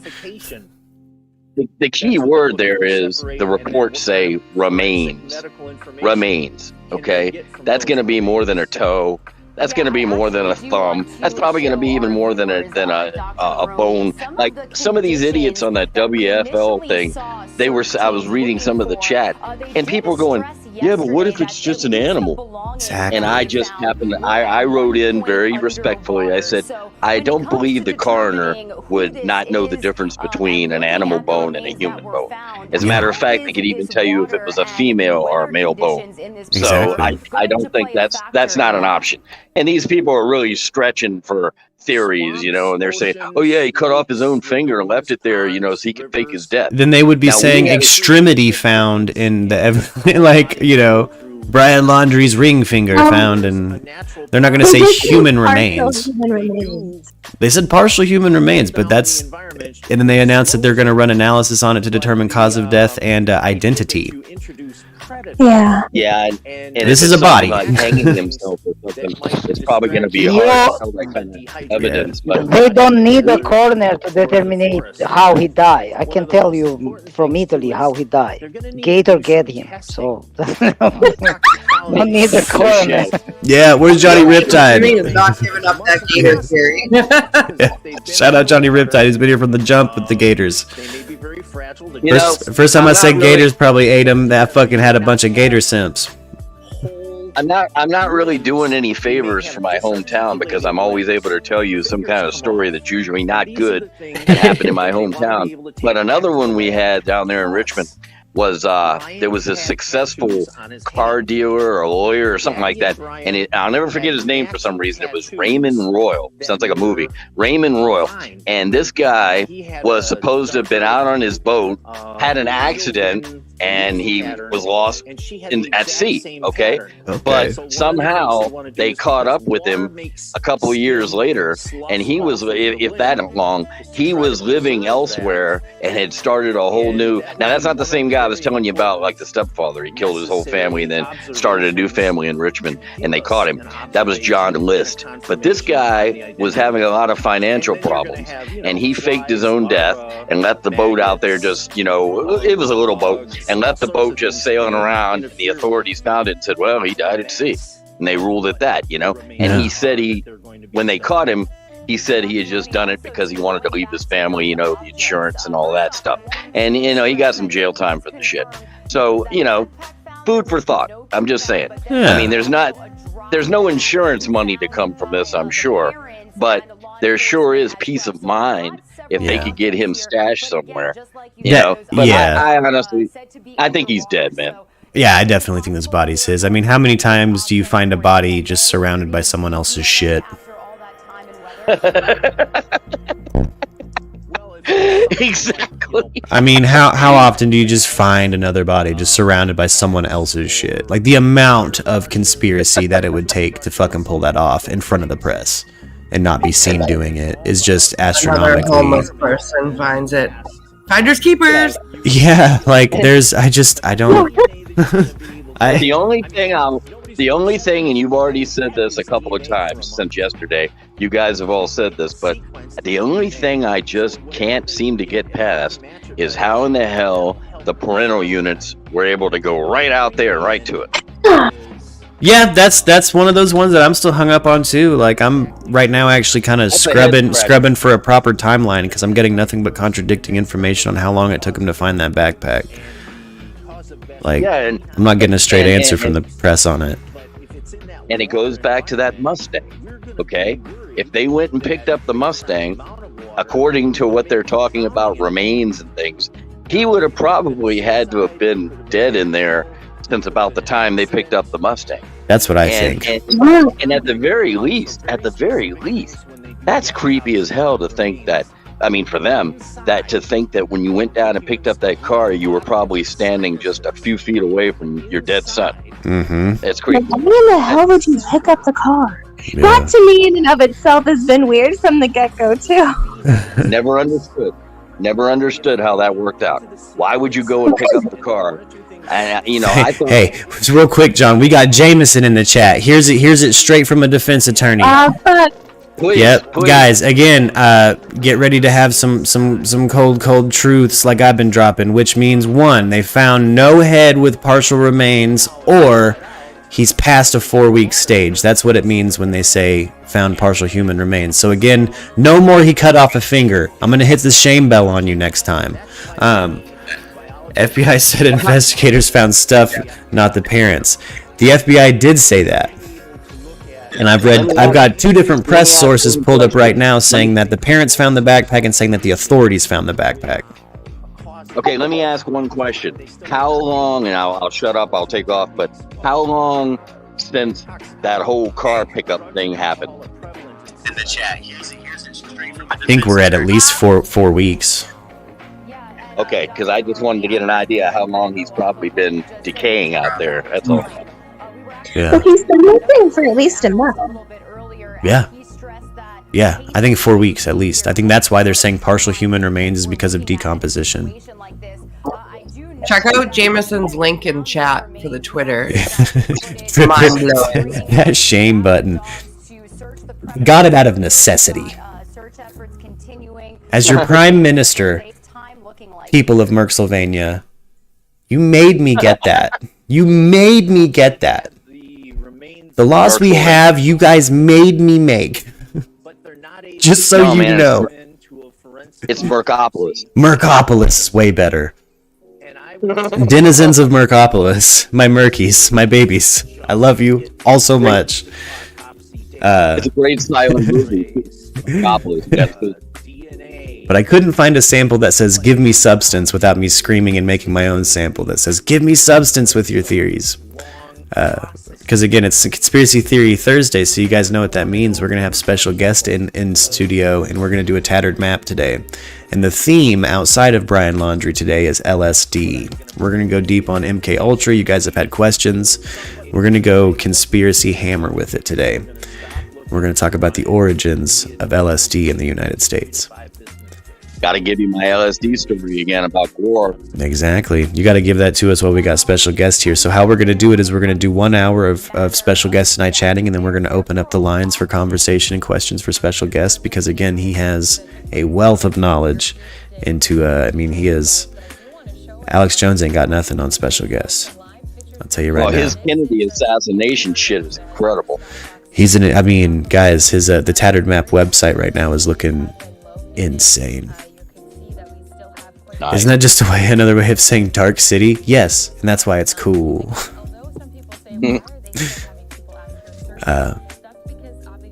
It's a bit weird. The dog should have detected his body even underwater, says Jameson. Yeah, there are weird elements to this. I wonder if the water receding and the water rising has anything to do with the dogs being able to detect it. I think they said they could go in water too, though. Yeah. For special guest, because again, he has a wealth of knowledge. Oh, sorry, we got some feedback from you, Lorenzo. I gotta mute you for a bit. Just let us know in the chat if you want to talk. Yeah, the dogs can detect human remains up to, I think, 30 meters down. I think it's the gases that the body releases. Mm-hmm. No expert, but it's what I've heard. I heard the dogs weren't certified. That's not true, Johnny. Diesel the cadaver dog is very certified. I could tell you the name of one of the dogs that was out there. We'll probably see him on this stream. He's a black lab named Diesel, and he's certified. Thank you. Wow. I did an unusual amount of background research on what they were using to search for Brian the last few days. So do you guys think that Diesel just didn't hit this area? Like they just didn't take him there? I definitely think he wasn't in the range to pick it up. Yeah, I don't think there was a body there at the time. Yeah. Danny C, search for your scroll and go back to the beginning of the episode where I play that in the beginning. I love you, Danny. My lesser opinion is that he had a snake purposefully bite him. What? Guys, he found a venomous snake and Cleopatra'd himself? I mean, the swamp is full of coral snakes. And it is Thursday. Ooh. Thursday. Ooh, I love it. Ooh, I love it. It wouldn't have been hard to find a snake that was poisonous there. Yeah. I mean, it's all pythons at night, apparently, which makes it, I'm never going to the Everglades. Well, yeah, there's pythons, but at the same time, there's coral snakes and cottonmouths and rattlesnakes. Oh, yeah. I just can't stop thinking about the python infestation that Lorenzo was talking about. Holy shit. And another thing that occurs to me, just going back to the Chris Laundrie carrying a box in somewhere, don't they think that the eyes of the world are on them right now? Okay, I mean, everybody's watching them. Are you really going to be stupid enough to walk into a post office or a UPS store with a box that's marked meals? Come on. Oh, yeah. Well, yeah. Nobody saw them go to the reserve. They were already there like 45 minutes till the news caught break that they were there. Yeah. So how did they get there? I'm assuming maybe law enforcement. But then again, the article said they met them there. So now I'm all confused. That's what I mean by kind of like contradicting reports. Like I just pulled up like 5 different news stories that told me contradicting things about how they got to that shit. So that's sketchy as fuck. Wow. She won't pay taxes if the bounty hunter finds him. I don't know, but I would assume if it was a matter of the authorities finding the possessions, that they wouldn't just take them back to the lab or wherever and then have the laundries come in there and identify the stuff just like a body. Yeah. Don't you think? They wouldn't have them come out to the reserve to identify something, would they? No, that's cruel. I've never seen that happen in any case. Have you, Arianthe?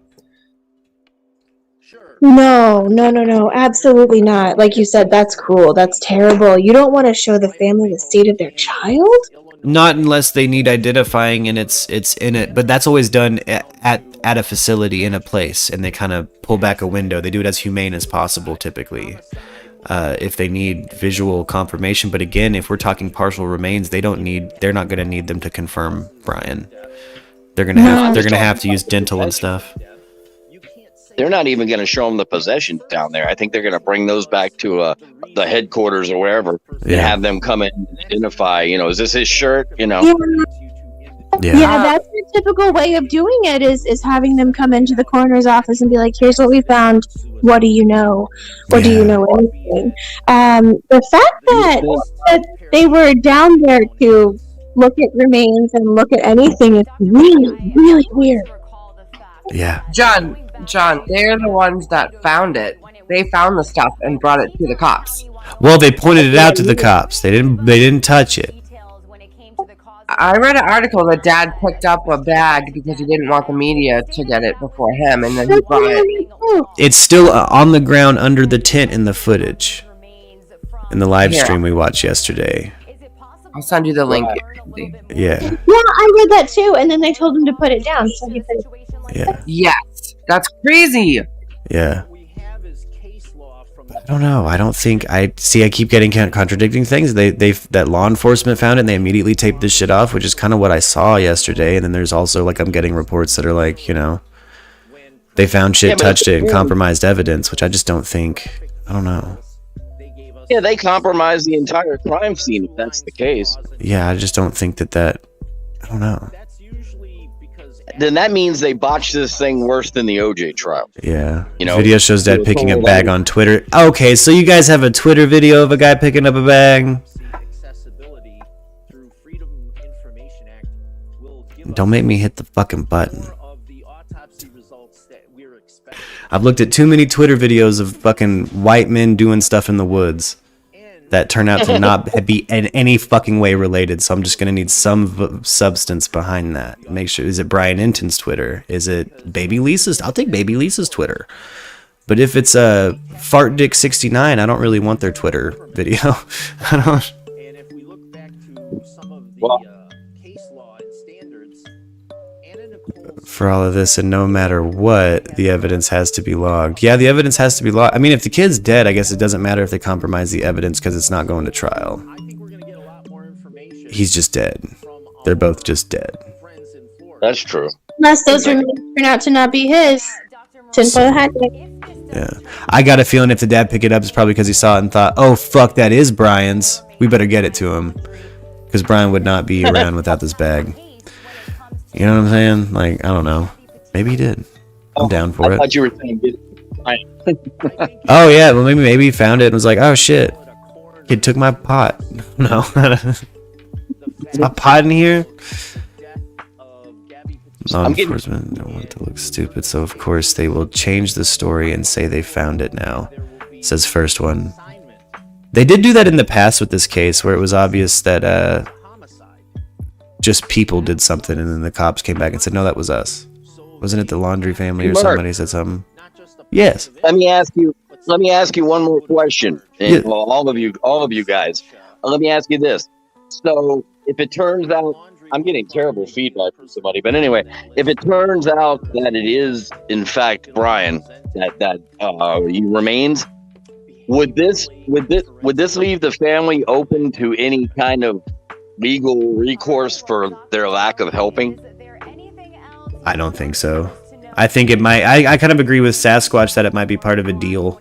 If they did know where the shit was from the jump, they took them to it. Let's say it is as conspiratorial as everybody might think it is. I think that's why, is because it gets them specifically out of legal trouble. Right. So again, I bet money we don't see them go to court for shit.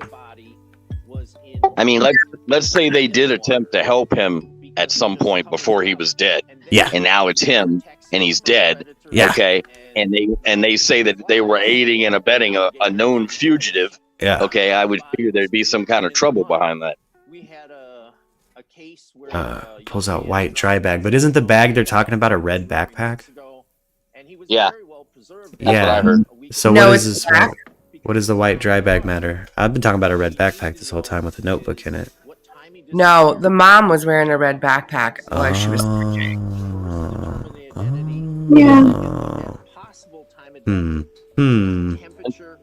Well, interesting.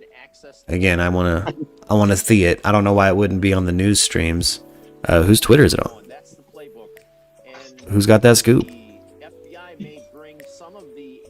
Again, what in the QAnon are y'all following that I'm not? Well, I think the young lady's here's name is Erica. Hi. Is that you, Erica? Yes. Yeah, I'm hearing the same exact stuff that you're hearing. So we must be looking at the same news. I was just watching that WFLA yesterday, and that's when I came over here and said, "Hey, they got some new stuff on Baldo."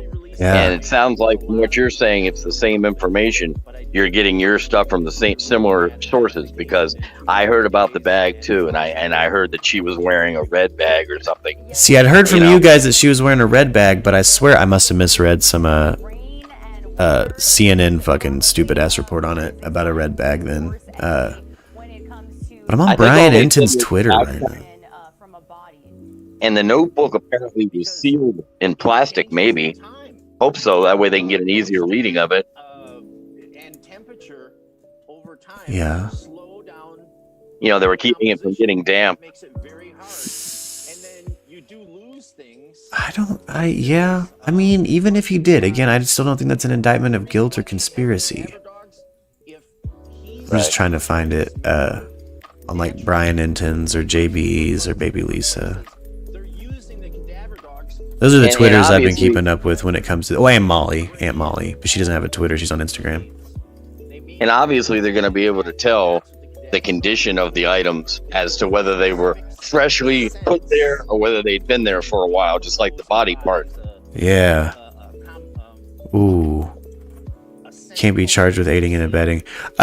Johnny, yeah, I don't think the parents can in this situation. This video of the mom holding the white dry bag next to husband. I haven't seen it on Fox News, though. Basically, I follow the WFLA, and then J is for Justice, because she has connections with all the protesters that are there, and like Doug, Doug Live from Northport. Does anybody know who that is? You sure do. I've been watching him too. I love Doug. I didn't care for that popcorn show. I stopped watching that because this guy is just sensationalism, just like that Morris guy, you know. Yeah. And popcorn actually told off the Morris guy for putting clickbait stuff on there. They say. So I never watched them. Yeah, even if I search Laundrie's fine bag, I'm not even getting any relevant videos. Huh. Well, that's weird because FLA was talking about it a little bit yesterday. I played 100% of their stream yesterday on my stream and didn't see that footage. I played their whole stream on the stream. We watched it live. We were watching WFLA all day yesterday. We did a 5-hour stream with them. They used the other tent that they had there. People thought it was Fox. They were using the tent to rope off the area. One of the tents didn't mean anything. It was just being used as he said a fence post is what the quote was. Yeah, the blue one that was set up all crazy out there in the middle of the field. Yeah, I was there. We watched all that for 5 hours yesterday. I didn't see a white bag or a woman holding one. Or footage of that. I'm trying to find that right now. Like, hard. Someone send it to me. I think that was a verbal thing they said. A JB guy. Oh. I think he described that was one of the items that was, you know, the authorities had said that they had found a bag. And then I heard somebody was saying a gun was there too. And so if that's the case and he took himself out by shooting himself, I'm sure we'll know that pretty quickly. Well, I predicted we won't know till Wednesday. It's upcoming Wednesday. I think they're going to take their sweet ass time. And they're going to, because they said at the press conference yesterday it's going to take several days for us to give you more answers. But we are going to give you more answers. We're working hard to get those. Yeah, well, they don't have to handle it the same way they handle Gabby, because with Gabby, they still needed to keep stuff quiet because it was an open investigation. Yeah. Investigation. Now it'd be kind of like, you know, what the hell? It's closed now. That's why I think it'll only be like a week. I think they'll take the weekend because it happened late in the week, you know, so they're not going to start processing proper till probably Thursday, Friday. And then we probably won't see till Wednesday of this upcoming week. That's why I think, because you only have so many working days to do it. I don't think they're going to like speed through processing necessarily, because they're going to want to be as accurate and controlled as possible about it. And was Molly able to give you any information you didn't already know? She thought that there was a gun found. That's right. That. Yeah. She thought there was a gun found, and I just don't know about all that hype. I think that was where I heard that, the gun thing. It was the first time I saw about it yesterday. Fox watermark videos. Shelly, I did. 2 white bags found in different locations. One at Chris and one was it's not a place I like to be. Yeah, this is but no. So here's okay. Let me turn on the audio of this real quick and grab my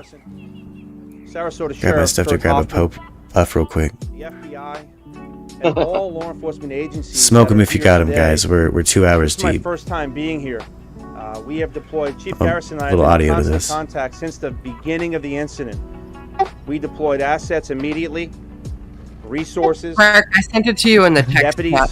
Mark. Our Pharaoh hell yeah. system, which can analyze a crime scene and save hours and hours of man hours. Our drones, the Dragonfish. Dragonfish has the capability of flying 67 miles an hour and 18.6 miles away from the operator with a FLIR and all the capabilities of a helicopter. Today when I walked back there, I got to see firsthand the treacherous conditions that they were working on. Lorenzo, you gotta water mute. levels up above almost the chest area. Rattlesnakes, moccasins, alligators. And these heroes go out there. While we can't change the outcome, we can bring justice. And today, Again, I'm very, very proud to say I want to see this on some that news. Chief Garrison Hard. and our team of I know law that that's the enforcement, bag which and is not regional. just It doesn't matter what their color white patch or people uniform snacks. you wear. We work as one team and one family. And the law enforcement I still feel like I'm came just looking at together, photos of white and people I'm very being proud to be a suspicious. part of that. I don't. Chief Garrison, like to say a few words? Kind of hoping a video of them going into some bramble and pulling out a bag. It means a lot. As we said yesterday, not one agency can handle all of this, and it's important that we rely on our partners. And Sheriff Carmine Marcino and Sheriff Kurt Hoffman have been you talking about the players evidence in bag? helping this investigation throughout, also with the FBI. So I just want to say thank you.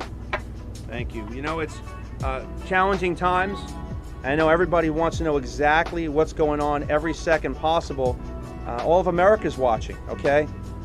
But we'll never jeopardize. She's the holding a investigation bag, yes. to give that information out until the Is she time holding right. the bag? But again, I want to reiterate. No.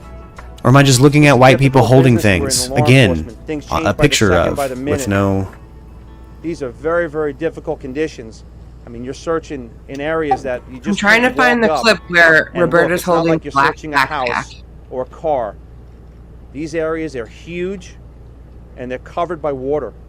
So I couldn't be more proud of the team. Once again, I mean, Sheriff Hoffman from Sarasota, we're all one family. Sheriff's done a great job. Chief Garrison and our FBI, second to none. They came together from all over. We're talking about, different states of communication here. And the end result is one team, one family working to bring closure. Again, our thoughts and prayers are with the family members. And it's Max tragic. Tanodi Thank was you. holding O.J. Simpson's gloves. Do you think if the Laundries would have cooperated sooner, that you would have found him sooner? Was this a press conference to just say thank you? Chief, is there any new information?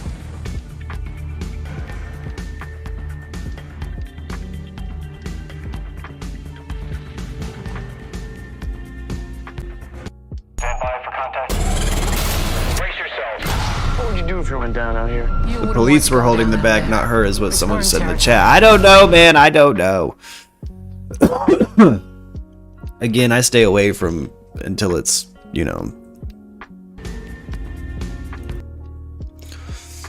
or unless it's coming off of Bertolino's phone. I know I saw it on the news yesterday. Some media was filming her holding the bag. I know I saw it. Yeah, because I've seen both now, that the cops found the shit and that they found the shit. And that they found the shit with help from the Laundries. So I've read technically 3 things. And now I've seen pictures of white people holding a dry bag. Yeah. Yeah, press conferences just to say thank you. Yeah, and shout out to all the people that do hop in there and all of our first responders and people that go out there looking for missing people.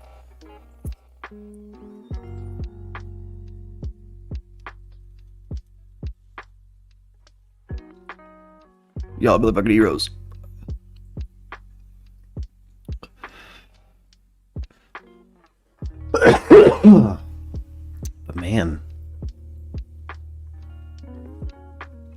Chris came out of the woods holding a dry bag, says Melissa.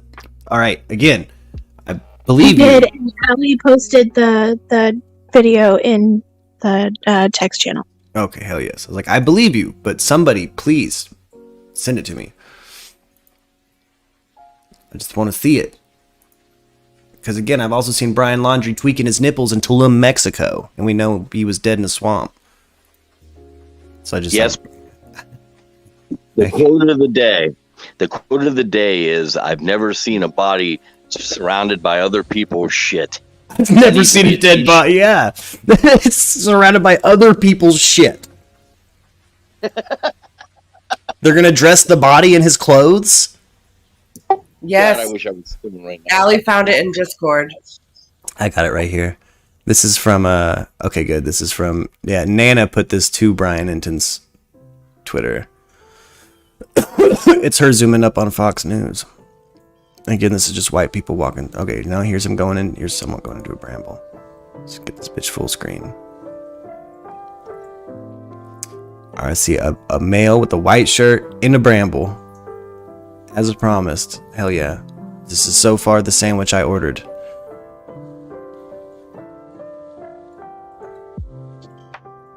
Alright, now we cut to, they are just talking to each other. One of them is holding a dry bag. Mm-hmm.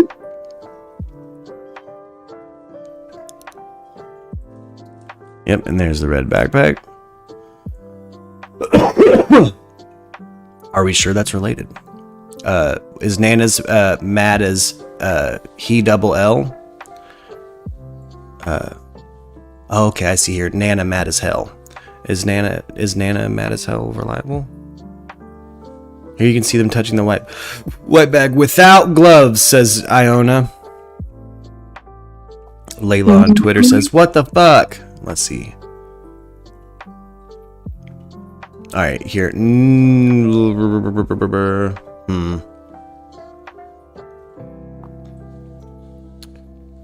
Well, I'll take that as proof enough for me. Fuck it. Yeah, let's say Chris and Roberta found that bag.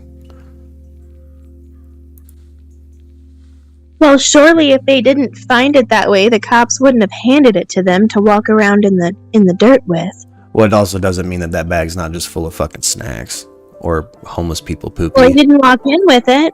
You know. I don't see him holding it in the bramble, but I can't see his right hand. He has it. No, in the bramble. Oh, well, walking in, I mean, I didn't see it. I didn't see footage of them entering the reserve. I've only seen this. Of them actually there that day.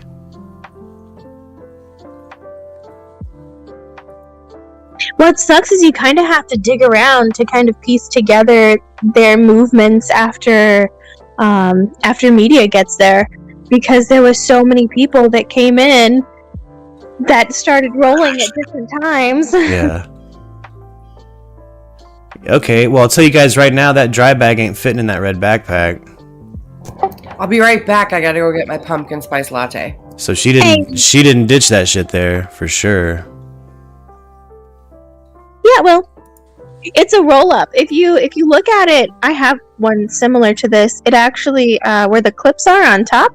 Oh, no, yeah, I'm very familiar with dry bags. That one's got a bunch of shit in it.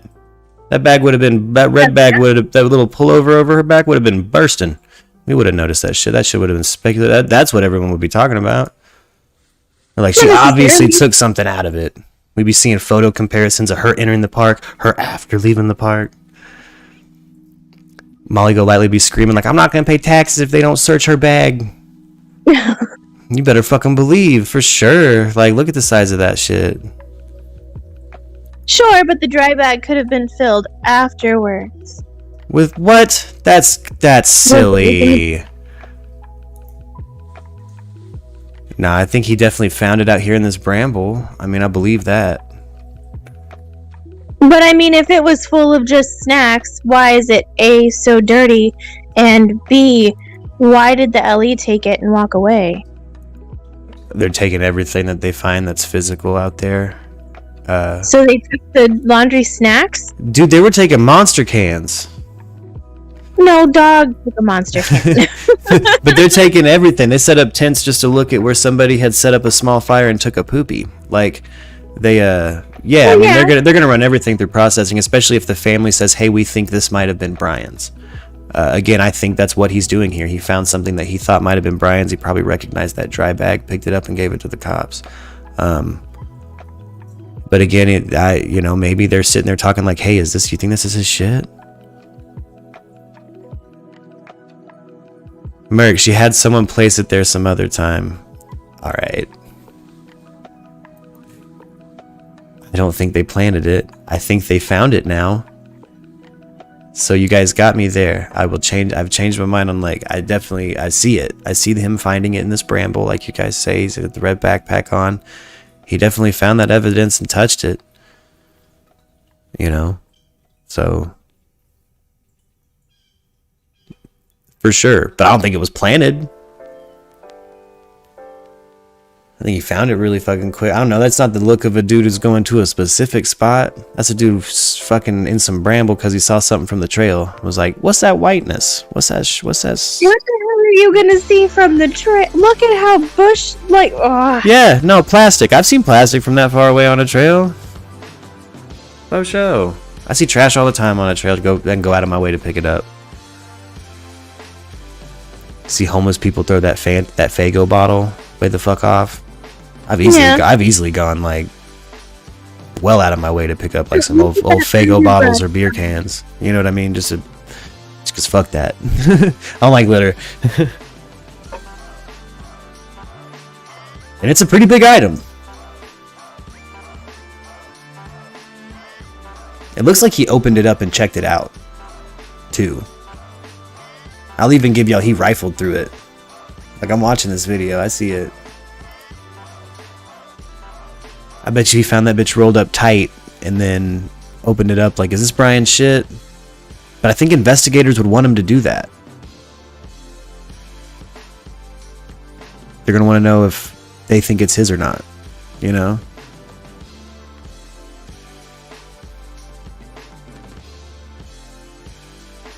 You know, somebody in our chat had a theory when they first brought Brian out there that they might just be trying to get him to kind of run the, like, just kind of wander off on his own.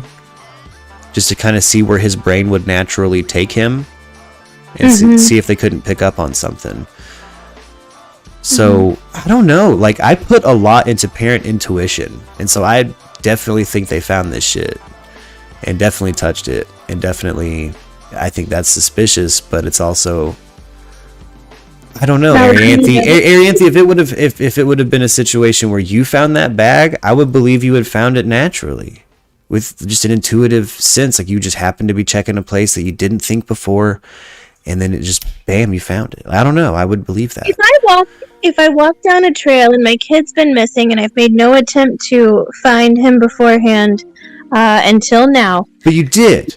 And you've been dealing with intense scrutiny, which I understand because I'm your friend. You've had everybody around you fucking rent their house out to press. You have signs going up. Like, I don't know. There's a lot, too, that as your friend I would understand why you wouldn't be out there fucking in front of cameras. All of that could have been avoided if I didn't act so fucking weird whenever my potential daughter-in-law went missing and I handed the cops a letter from my lawyer saying, speak to my lawyer about it. Let's just say in this world, you handed them a letter from Jameson. Jameson got rebarred and we were talking to him and he said, hey, I swear I got the right fucking move. Look... I think did phone calls either from people who were like, hey, are our kids okay? I mean, I don't know. We can go back, but I still think where we're at now with these current details, I think you would be able to find that fucking bag naturally like that and not have planted it in a very quick amount of time. I would hope that if I walked straight off trail and straight to a bag that just so happened to belong to my kid, you guys would question the shit out of me. I hope you would. I wouldn't. I put money on your intuition all the time on this show. On parent intuition in particular, there's something to it. I'm a parent myself. There's just, you know, imagine seeing your kid's fucking clothes off in the woods. Like, you would just know. You're like, oh, fuck, that's my kid's shoe.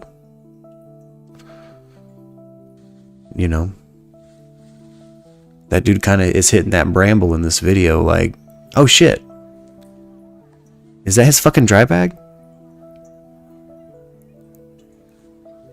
But I'm just going off of body language here. And again, that's why I'm kind of leaning toward intuition. Is his father, the Chris out there again. Roberta hasn't done shit. I will remain suspicious of her, guys. And I think, like Arianthe says, she knew before anybody. If anybody knew that Gabby was dead, I think Roberta knew. I agree with you on that for sure. Again, she's not going out in that bramble. She's not seeming intuitive with her body language. She seems very upset to be there. Her body language. Her shoulders are a certain way. She's kind of marching a certain way. She's not actually looking around like Chris is. She seems to be... And not upset in the sad way, but upset like she's just annoyed that she has to be there. Annoyed and detached. Yeah, like she's completely detached. Like... Also, a good point to bring up is if I thought my kid was missing and I thought that he could be dead out there and I just so happened to stumble across something that I think may be his, the last thing I'm going to do is move it from the spot that I found it.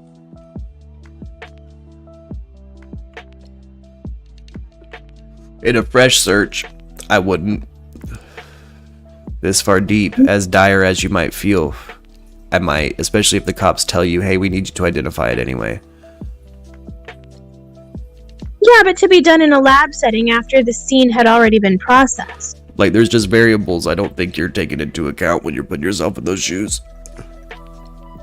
Because they're hearing from law enforcement officials, like, hey, you have to do this. Yeah, I mean, I don't understand why he couldn't be like, hey, Roberta, go get a cop. I found something, you know? Not like she was in the bush with him. I just think they've told him in the past, you bring us shit, let us know. They've probably pulled him out there to confirm and deny shit before, like, hey, is this his or is this not his? Like, I would assume there's variables to this. Like, I don't... Is it weird? Yeah, but again, maybe it's part of a plea. You know? Maybe you know damn well that the kid had killed himself and you've cut a plea. Don't want the public to find him. Yeah.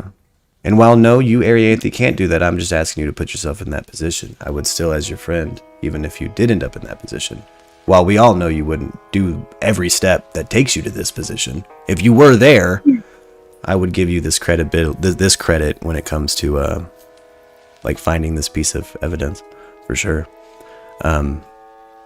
Like I don't necessarily see. I definitely don't think Planet at this point. I think they found it. I think that's suspicious in itself. So I think if there's a conspiracy to build on it, it's around how long have they know Brian?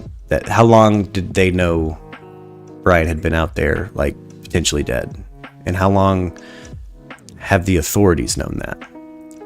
Because if they knew it, did they tell it to the cops? Did they wait for a certain amount to tell the cops, hey, we think he's dead? I think if there's anything here, it shows that maybe there are variables that they're being quiet about, for sure. Like, I agree with that 100%. But I don't know. I don't think there's anything as sensational as, like, a third party coming out here and planting this dry bag, or, like, them sneaking it in front of the press and people with cell phone cams and... I don't know, you know. Michelle, I don't watch other, I only watch news on my stream. We're an actual channel, so I can't just put on someone else's YouTube channel. I would, though. Send it to me so I can watch that. Right now I'm checking out Brandonton's Twitter and have WFLA on. But I think we're... I don't know. I just can't help. I feel it with you guys. Suspicion toward these parents. I just don't know where to put it. I'm gonna be honest. There's fucking black and whites. Like,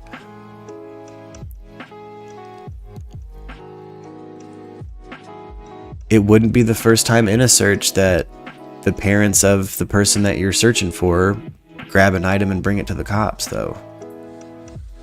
Either. It is weird. Typically, you'd think they'd fucking tape that off, right? But I guess it's kind of a question for Jameson.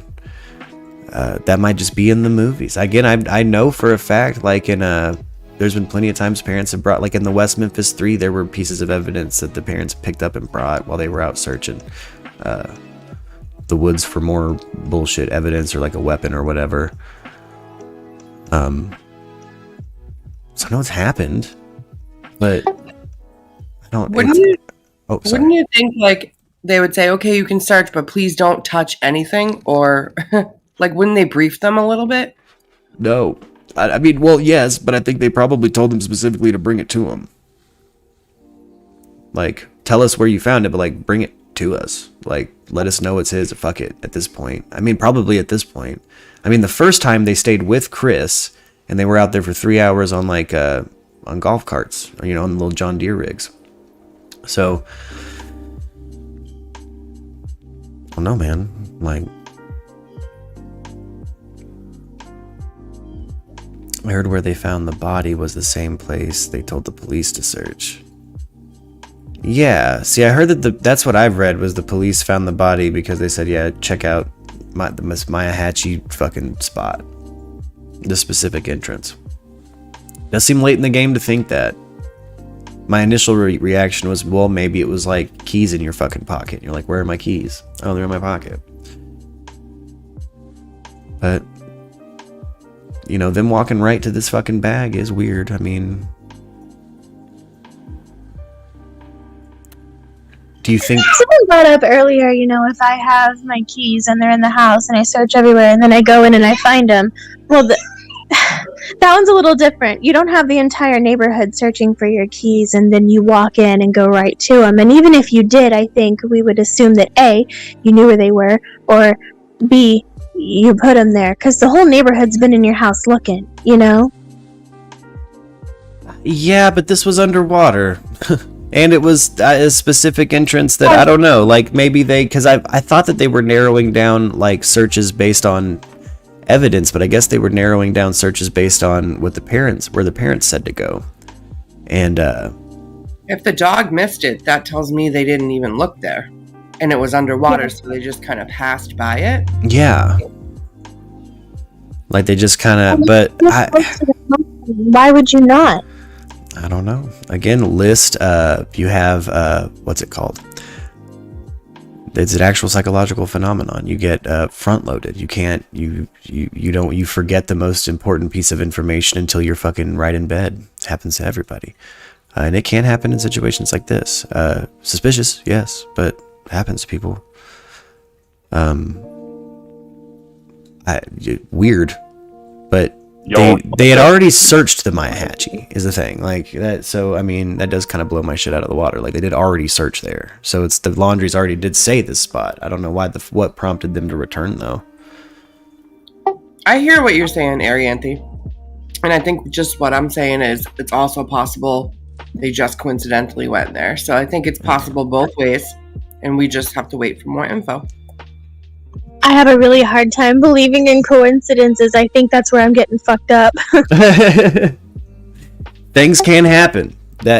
We do know coincidences happen. Yeah, that's again, a lot of things. It's like it might start with a small theory, but it kind of ends with these fuckers are psychopaths, and it's not the Texas Chainsaw Massacre. These are humans, and I don't think they're criminal masterminds. I think they're bad at crime. That's why the kid killed himself. You know, because he did crime in the second degree and is an unstable person. Like, I don't know. Like, there's a lot of human behind it that if you factor that in and factor in things that have happened to yourself, you know, like there's just multiple times my sister's gone missing. It's impossible to find that bitch. Impossible. Not that we ever had fucking massive search parties, but, you know, chicks got missing and turned up in Branson more than once. And, I don't know. Like, there's just certain trains of thought. I'm like, well, I mean, no, you don't actually logically go there immediately when you're a loved one of someone who's missing. You normally kind of think, this fucking asshole ran away, you know? Like... Arianthi, what is your, like, full theory about when Brian got home on the 1st? Like, tell me exactly what you think. I'd love to hear it. Yeah. Oh, and Andrew Brand, what I mean by that is, yes, the house in Chainsaw Massacre were humans, but it's fiction, is what I'm getting at. I didn't hear you, sweetheart. My kid was talking to me. He chose until 8 o'clock this morning to tell me he's got a big project due today. So, Oh. so we're working. Oh. I love when they do that. Right. I'd love to hear your theory about Brian from the 1st of September on.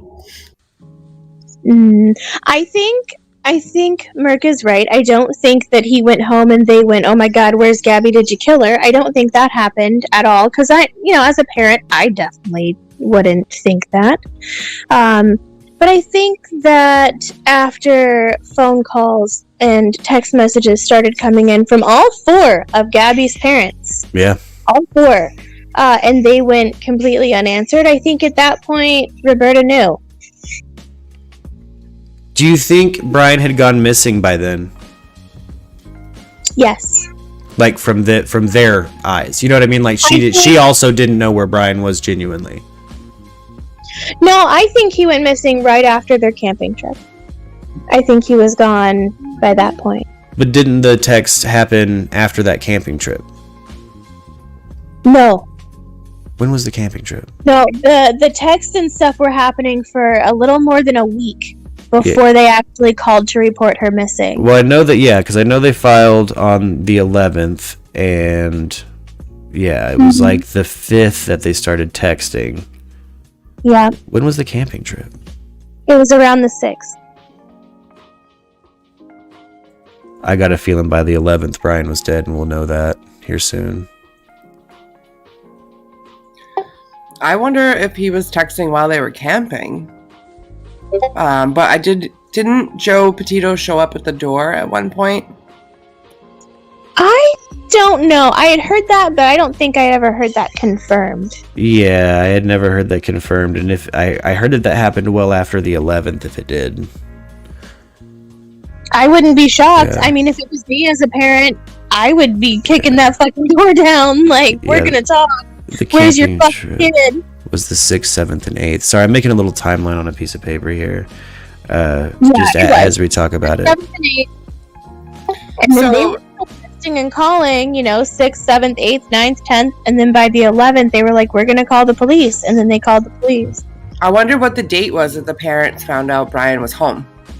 Because at first, remember you said they reported them both missing. So that means on the 11th, they reported them both missing? I thought we had reports of him being home as early as the 1st of September. Yeah. Correct. Well, but I don't know if the Petitos knew that. No, the Petitos didn't know that. They didn't know that. Whenever they called and they reported Gabby missing, they reported both of them missing. Yeah. And then the cops went over to the Laundries, and that's when they found the van. Okay, so on the 11th then, they knew Brian was home without her. Yeah.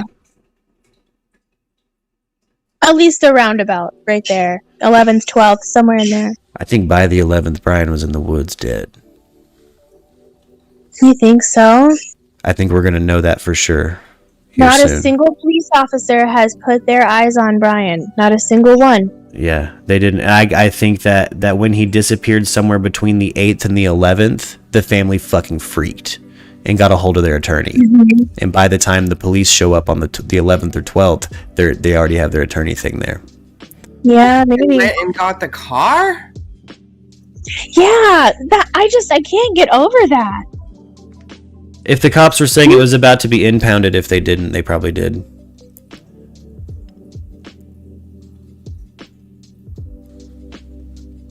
I don't know, man. That's just, I mean, what the variables they would have been given. You know what I mean? Is the cops would have called and said, "Hey, get this car, we're impounding it." Then they came and got it. I just don't think there's too much more to it. I think it's obviously the last place he drove to, and I don't know why the fuck the feds let that slip like that. Why didn't you search harder around the area where he last parked? But I think he drove that Mustang there and killed himself, and that's why they had to go get the car.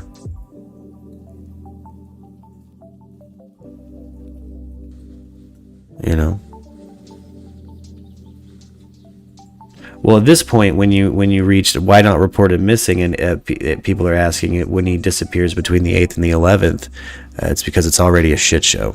You lawyered up. Yeah. It's already a shit show. You've already have texts that seem suspicious, like your son might have killed somebody. He seemingly said goodbye without you actually realizing it, and then disappeared by the 8th. Yeah. You know. Yeah, I think he was gone right after that camping trip with his parents. Well, that's when that Mustang showed up at that spot. When the cops got called, all of a sudden, you know, they kind of freaked out. Mm-hmm. That still is stupid. That's still stupid. Like, you should still be in contact with the Petitos. You should. Why not? Why not? If you don't think your kid did anything, why not? I think they think their kid did something. Yeah. I think it was like pulling fucking teeth, and I think by the 8th, the pressure was so hot on Brian, he just left. Drove his Mustang to Myahatchee and killed himself. But why did they keep the Mustang? Because we didn't know. You know, nobody knew that he had killed himself out there. Yeah. They went out there to look for him independently, and they took the Mustang. Yeah, and it was a shit show by the 12th. So again, between the 8th and the 11th, and then the 12th. So again, like, keep in mind, if you're the Laundries, by the 8th, you're pretty convinced your kid might have actually had something to do with that girl being missing. And then the next day, let's say the 9th, the 10th, your kid's missing. The 11th rolls around, the 12th rolls around, you find out that the fucking Mustang is parked in Myahatchee, you still don't know where he is. You move the Mustang because the cops say they're going to impound it, and you assume the cops are going to do their job and search shit. You've also lawyered up because you're weird East Coast people, and again, you assume you might be implicated in the death of somebody. And I also find it really weird that they don't know when he went missing. They're like, well, maybe it was the 14th. Oh, maybe it was the 13th. Well, yeah, they kept changing that, and I think it happened earlier. Because I don't think he was in the house when the cops showed up on the 12th. I don't think he was either. I don't think he was in that house. I think that's why they had that attorney statement ready. I mean, that's what. But the Mustang was there because Brian Enton has it on video that it was in the driveway. Yes. So he had to be around the area or something. Did the impound event happen earlier? Did they move that Mustang earlier than I'm realizing? Did it happen between? Did it happen earlier than the 11th? No. When did they first move the Mustang from this place where they found Brian dead? Well, I'm gonna have to fact check that because there's so many dates in my head. I'm jumbled now. Yeah. Yeah, I am too. What I think happened, and correct me if I'm wrong, anybody and everybody, what I think happened is that they took the Mustang from the trail and brought it home, and then it got impounded. Am I wrong? Yes, it was pulled away for evidence, wasn't it? Yes. Oh, okay, that's why it was no longer in the drive. Okay, so it was there before the 11th because they had to come get it because it had been abandoned. That's what I'm pretty sure happened, but kind of like Erica, that's me. My head is very, very jumbled. Oh, you're good. Okay.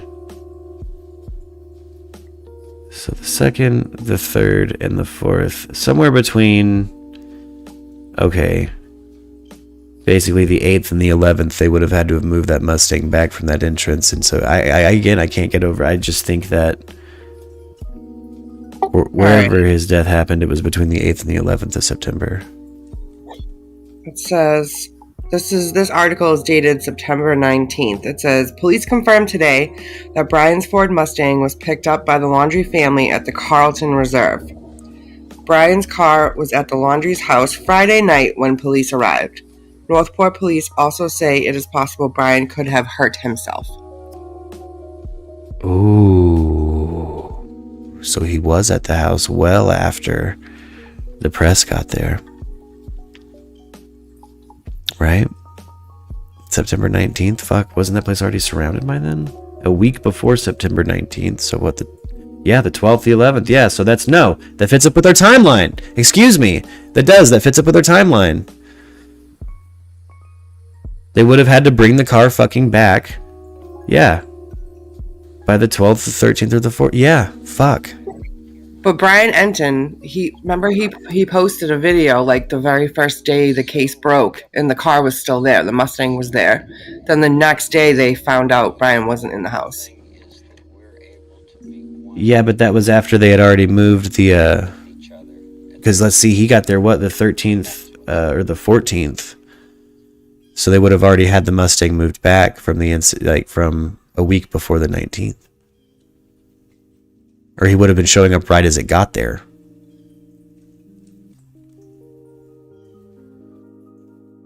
You know what I'm saying? So like Brian Enton would have showed up on the scene, what? I'll have to look at his Twitter when his first like on the ground from the laundry home thing was, but I swear it was like the 13th or 14th of September.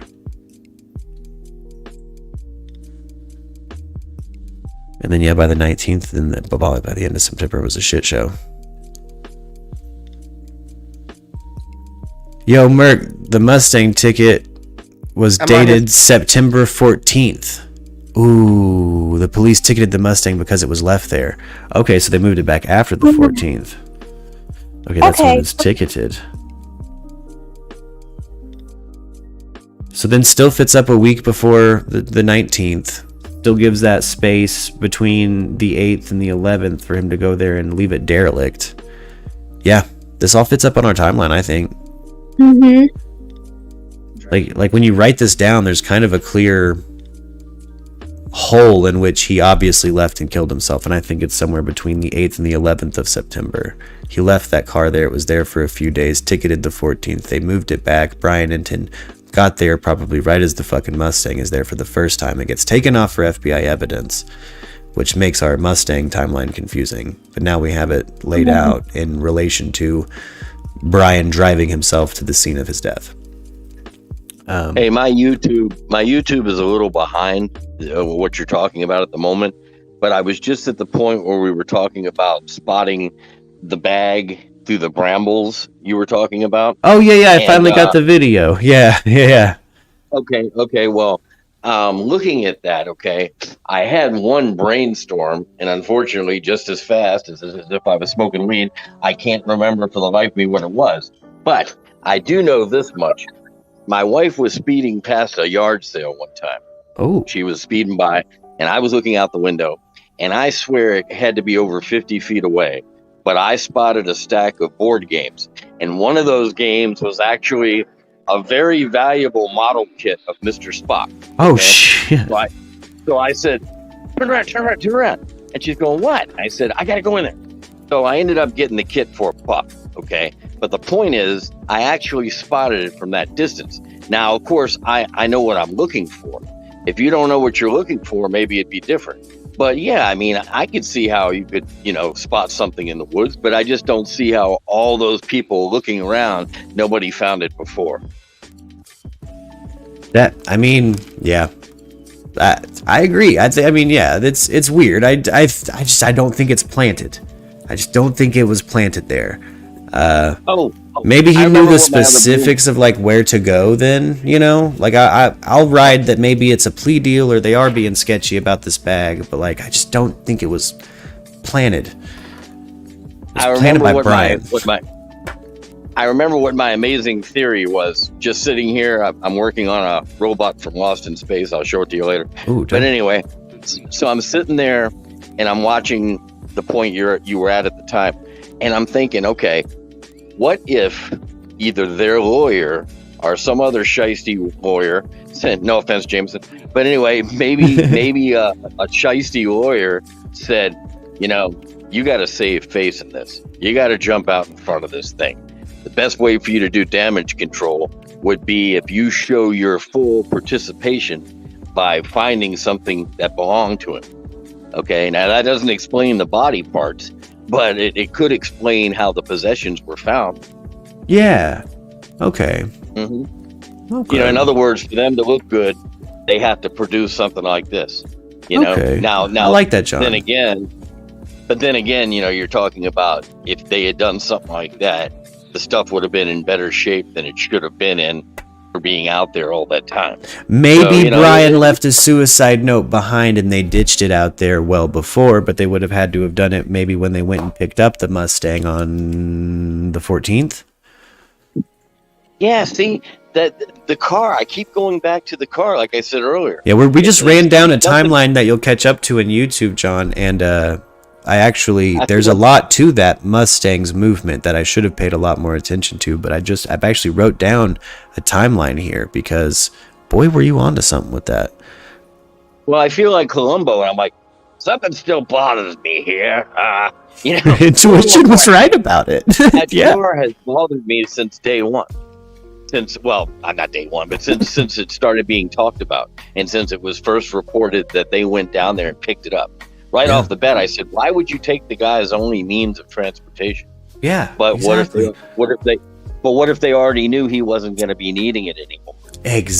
Yes. Okay, so what if, like you're saying, they needed for their deal to produce some fucking evidence, so they went to the secret stash of fucking notebooks that they ditched when they fucking went to pick up Brian's automobile.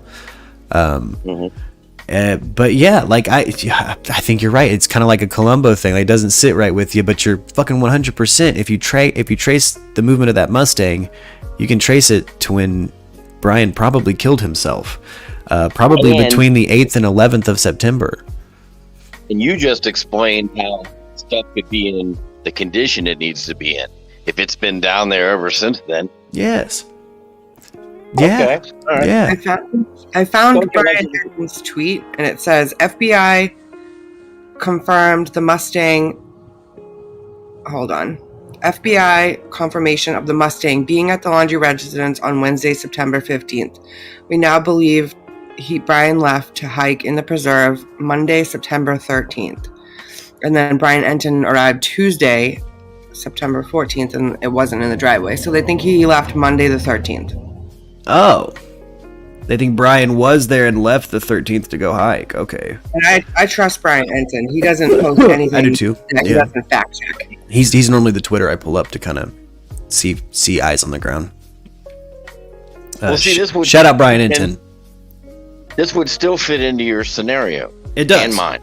It does. It moves it up a little bit to the 13th, but it's still between, basically what we've said is it's between whenever the fuck that Mustang was picked up and ticketed for being abandoned and the last camping trip where he said goodbye to everybody. So basically between so now it's just moved up between the 8th and the 14th. So it's still right here in this little crux of November, a week before the 19th functionally. Is now what I'm going to refer to it as in my head because of that article Erica read. And I know everybody has a point about, well, it's your parents. Of course, no matter what your son might have done, you're going to love them. I have a son. I feel the same way. But, okay, maybe it was one of those deals when he went out to that campsite that they were all at. And they say that, they all left together and maybe he didn't even come back with them. Whatever. But maybe at that campsite, even the sister was there.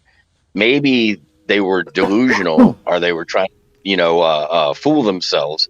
Yeah. So they knew he was going to take off and they knew why, but they also probably figured he ain't going to make it. But everybody kept a brave face and told him goodbye and said, good luck to you. And here's a little money for, walking money. And then he went off and did what he did. And they might have realized that was probably the last time they were ever going to see him. Yeah. So it's not so hard for them to take. And meanwhile, as a viewer of the news, we're sitting here going, what a cold bunch of motherfuckers. But maybe it's not that they were cold about it. Maybe it's they're trying to deny, they're into denial. And then also they already kind of had time to grieve already. Yeah. I mean, you guys would all think I'm incredibly cold. And if I was in their shoes, you would. My family, the family I'm from, again, I have career felons as a sister and a father. Like, I lawyer up immediately and I'm going to make sure my son knows when he's a teenager on that if there's some trouble, you get a hold of me and there's nothing you can't tell me. And we can't try to figure out, but we're going to do it according to the black and white of the law. But that doesn't mean I'm not going to make sure you have a decent defense. Do you guys know how long like a car has to be there to be considered abandoned? Because the timestamp for that ticket from the police is 2:42 p.m. 9:14. So it was only there for a day. I thought it was 72 hours. It's different everywhere, so we'll have to look up Florida National Park, like what their policy is on it, like the Florida park spaces. So I think we'd have to reference like Florida Parks and Rec to know how long they allow things in their public parking lots before it's derelict. Hours. So it might be that quick for them. Well, I know one thing. I lived in Florida. I lived in Naples, Florida for like 10 years. We lived there, and I had the car break down one time, and it was a nice neighborhood. I didn't live there, but anyway, it was a nice neighborhood, and the car broke down. I was going to get my kid from school. I parked it on the side of the shoulder. It wasn't in anybody's way, and I went back like 12 hours later to it ran out of gas. I went back 12 hours later with a friend to give it some gas, and it was gone already. They already towed it. Yeah. And that was hours or less. See, I got a feeling it depends on where you are in Florida too. Like it all goes down to who is running the land and what the policy is for the land that you've parked on. I know I've left vehicles in places and left a note like, hey, my shit broke down. I'll be back tomorrow. And I've not had any problems. I've been in counties where you can leave a car in like a Walmart parking lot for 48 hours before they'll fucking have it towed. If it's not in like one of the front spaces.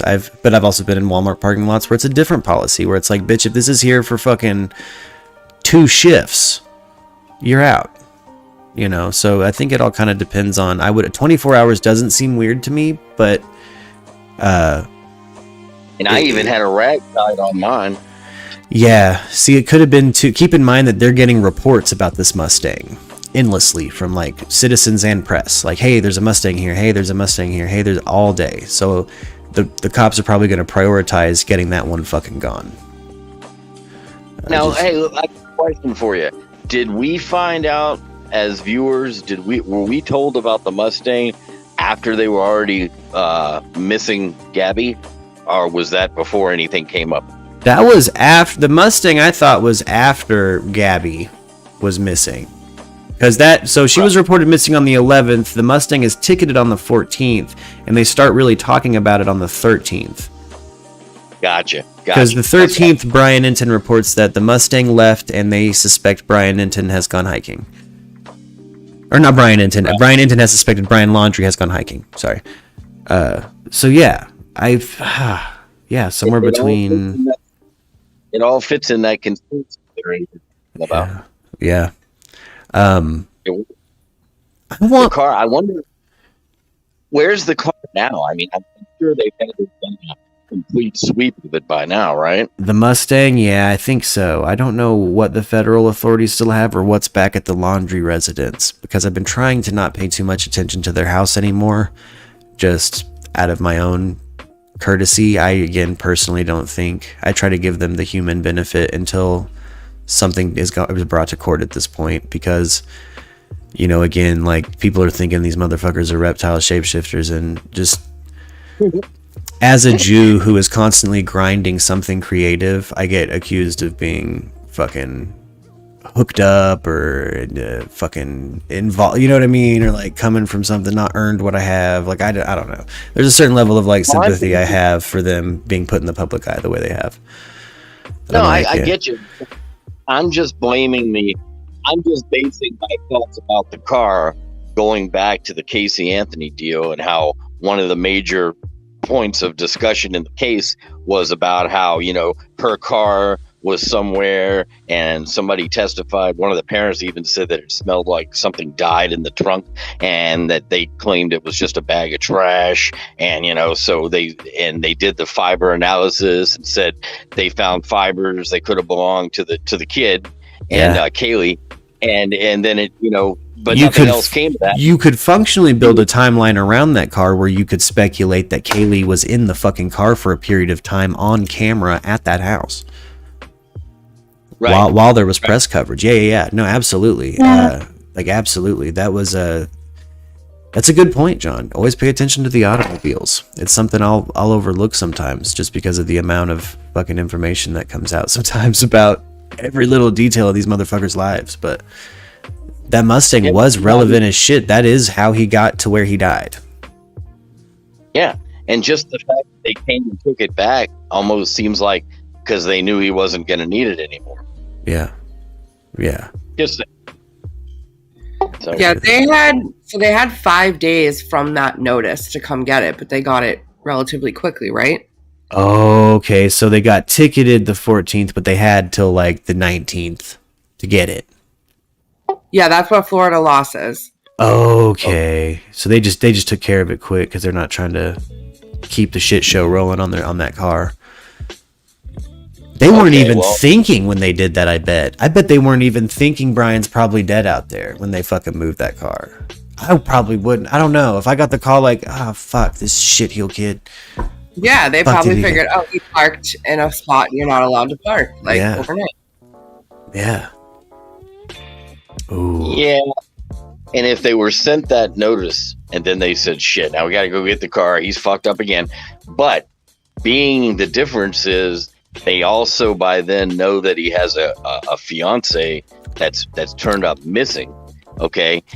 They had to have at some point. I mean, they'd have to be the dumbest fuckers on earth not to somehow think what's going on here. Okay. And then to still go and get his car. Okay. That either tells me that they knew what he had done and they had, for all intents and purposes, had helped him or, told him, you better go, you better run. Yeah. Okay. And so either way, they don't come off looking very good about this, I think. There's one variable I wish I could fucking put down on this timeline that I wish I fucking had. What's that? When did they contact that attorney? Regarding this the first time. Because we know they were ready with a response by the 12th. Yep. We know they went on a camping trip that seemed like a big goodbye the 6th, 7th, and 8th. And we know this fucker's gone and probably dead by the 14th, 15th. Well, you know what it could be? It could be they called as soon as he got home. Maybe they got it out of him, or he gave him like, I think I did something bad. And then, okay, she comes up missing, and as soon as they hear those reports, they don't cut their eyes and go, Brian, what did you do? Or something like that. But meanwhile, they go right to calling an attorney, and maybe the attorney said, I'd go pick up that car if I were you. Yeah. When do the Petitos say they start texting? A week before the 11th, you say? I don't know. I think Mom said in her interview by the 30th was when she started to panic and call around. Ooh, by the end of August. Yes, let me fact check that, but I'm pretty sure that's what she said. Well, that would make sense because they'd already be panicking before we've heard anything about this. Petito calls. So, yeah, okay. Trying to build a actual narrative on paper for myself at this point, because this timeline has gotten so weird. There's been so many things that have been moved around that it's easy to throw suspicion out who moved what and why they moved it. But I think the most important thing might be, when did they fucking lawyer up? And I don't know if we can even get that answer. It's all about the car, Lebowski. It is. It is all about the car. It turned out to be all about the fucking movement of that Mustang. All about it. And I mean, you can, if you trace it through the timeline I've built, he straight up drove that Mustang to the place where he died. They reported it. It'll be fucking taken in. They came and picked it up, brought it back home, taken in for evidence. Which is probably, if you notice, after they took that Mustang in and shit too, they did tighten those fucking circles into what felt like suicide, cadaver searches. Yep. And now something else that was funny to me, peculiar, was last week, I think it was, when we're all talking about this, and the law enforcement goes out there, puts a rope up, and then takes it back down again and goes home. Yeah. Never heard what that was about. Oh, when they just randomly closed down that entrance and then opened it back up to the public again? Yeah. That was weird. Weird as shit. Again, I think a lot of this is actually just federal fumble, like, and county shittiness. This is the same state that fucking, like in Orlando County, pretty close, that county infrastructure turned a crime scene back over to the fucking management of an apartment complex who was employing the killer who emptied the scene and then killed himself at the apartment complex. Like, this is the same fucking people, basically. This is the same state resources. This is the same counties. These are the same kind of good old boys clubs and nonsense. They suck. They suck down there. Well, they let Casey Anthony go down there. Exactly. Yeah. And in that case, if you recall, in that case, the body of the kid was found in the woods less than a block from where Casey Anthony lived, and it was discovered, the body was discovered by a utility guy, like a meter reader, who happened to step in the woods to take a whiz, and he sees the body. And it was less than like a block away, they say, around the corner, around the bend. That's what I'm saying. Like, exactly. Like, the police suck. I'm not trying to go full fuck the police, but it is Conspiracy Thursday. So, like, again, I think just a lot of it falls down to this search was shit. This investigation was shit. You want to talk about, though, some of you guys may not like me after this, but you want to talk about morbid, okay? I told you we used to have Psycho Sundays at my house to watch DVDs, horror DVDs. One of the in-jokes we had around the house, because, the kids and everything, we had all known about the whole Casey Anthony thing when it was going on. Yeah. And I think I did tell you once, though, that the wife set a 5-year-long timer. So in 5 years it would go off so that we could go over to the Facebook pages where everybody, just like they're saying now, justice for Gabby, justice for Gabby. And, that's great. But after this dies down, you're curious to see how long people are going to continue with the hype, and it's not going to just die off. So when we went back 5 years later and looked at the Facebook pages, it went on for about 2 weeks after the verdict was announced. Yeah. And you didn't hear after that. Okay. Yeah. Nobody's saying justice for Kaylee anymore. So that's kind of sad. But at the same time, the details were that kid was found in, wrapped in tape and in plastic and then put into a laundry bag. And the laundry bag, when they showed it in court, is one that we have in the family. So it became something when it was wash day. We go get the Kaylee Anthony bag, okay? And it was just a laugh in the house. It was just terrible taste, okay? It's a terrible taste, I know that. But it was just funny because that one detail was with us for years after that. Yeah. We had Kaylee Anthony laundry bag. Maybe somebody else would be calling this the Brian Laundrie backpack they want or something. I don't know. That's I know that you inspired me to kind of set my own alarm, and I'm going to check in. I've actually already checked in on like some of the Elizabeth Cook crime boards. I follow specific stories on this channel, so like I bounce between whatever's like the kind of the big trending breaking story. That's what you do when you cover in the news. And there's where I started was Elizabeth Cook, which kind of popped off in the Midwest, and I've gone back to those boards since, and they have just shat out like within a year. Like they became crazy. Yeah. Crazy. Like they became crazy.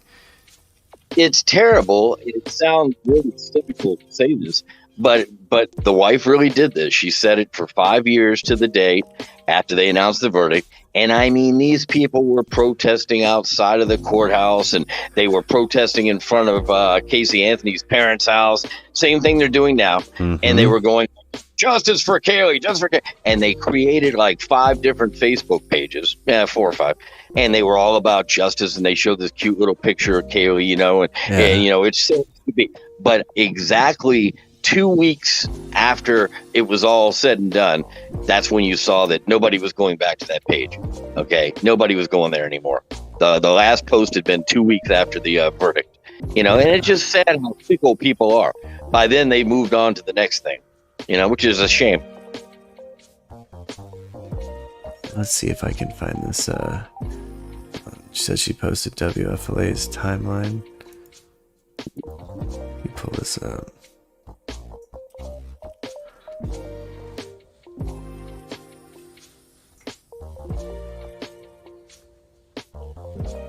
Yeah, people suck.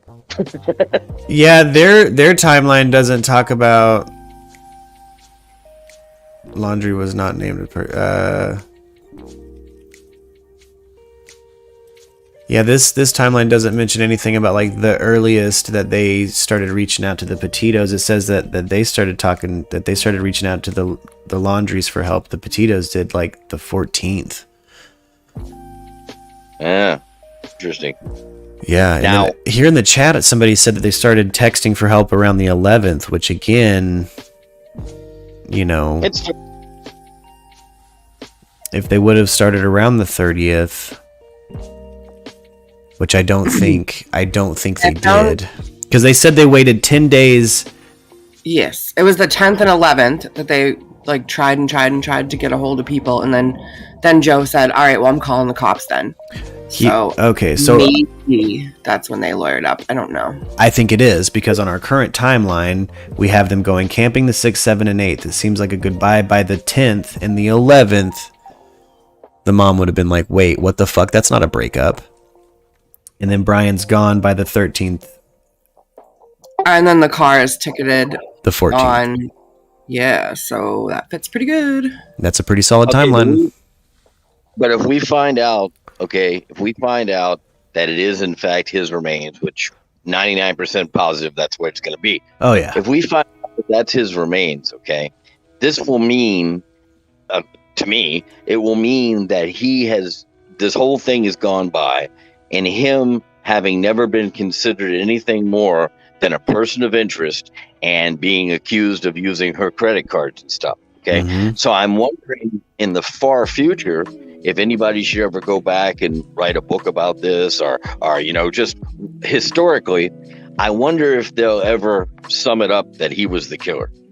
They did say, almost slip of the tongue style, they unintentionally confirmed during one of these press conferences, I think it was the press conference yesterday, that he is in fact a suspect in the homicide of Gabby Petito. Yes, that's the first time they've said suspect and not person of interest. Yeah. Now, is that since they found the body remains? Correct. Yeah. Wow. Okay. Yeah. Right. So it's like in the last 24 hours they said that.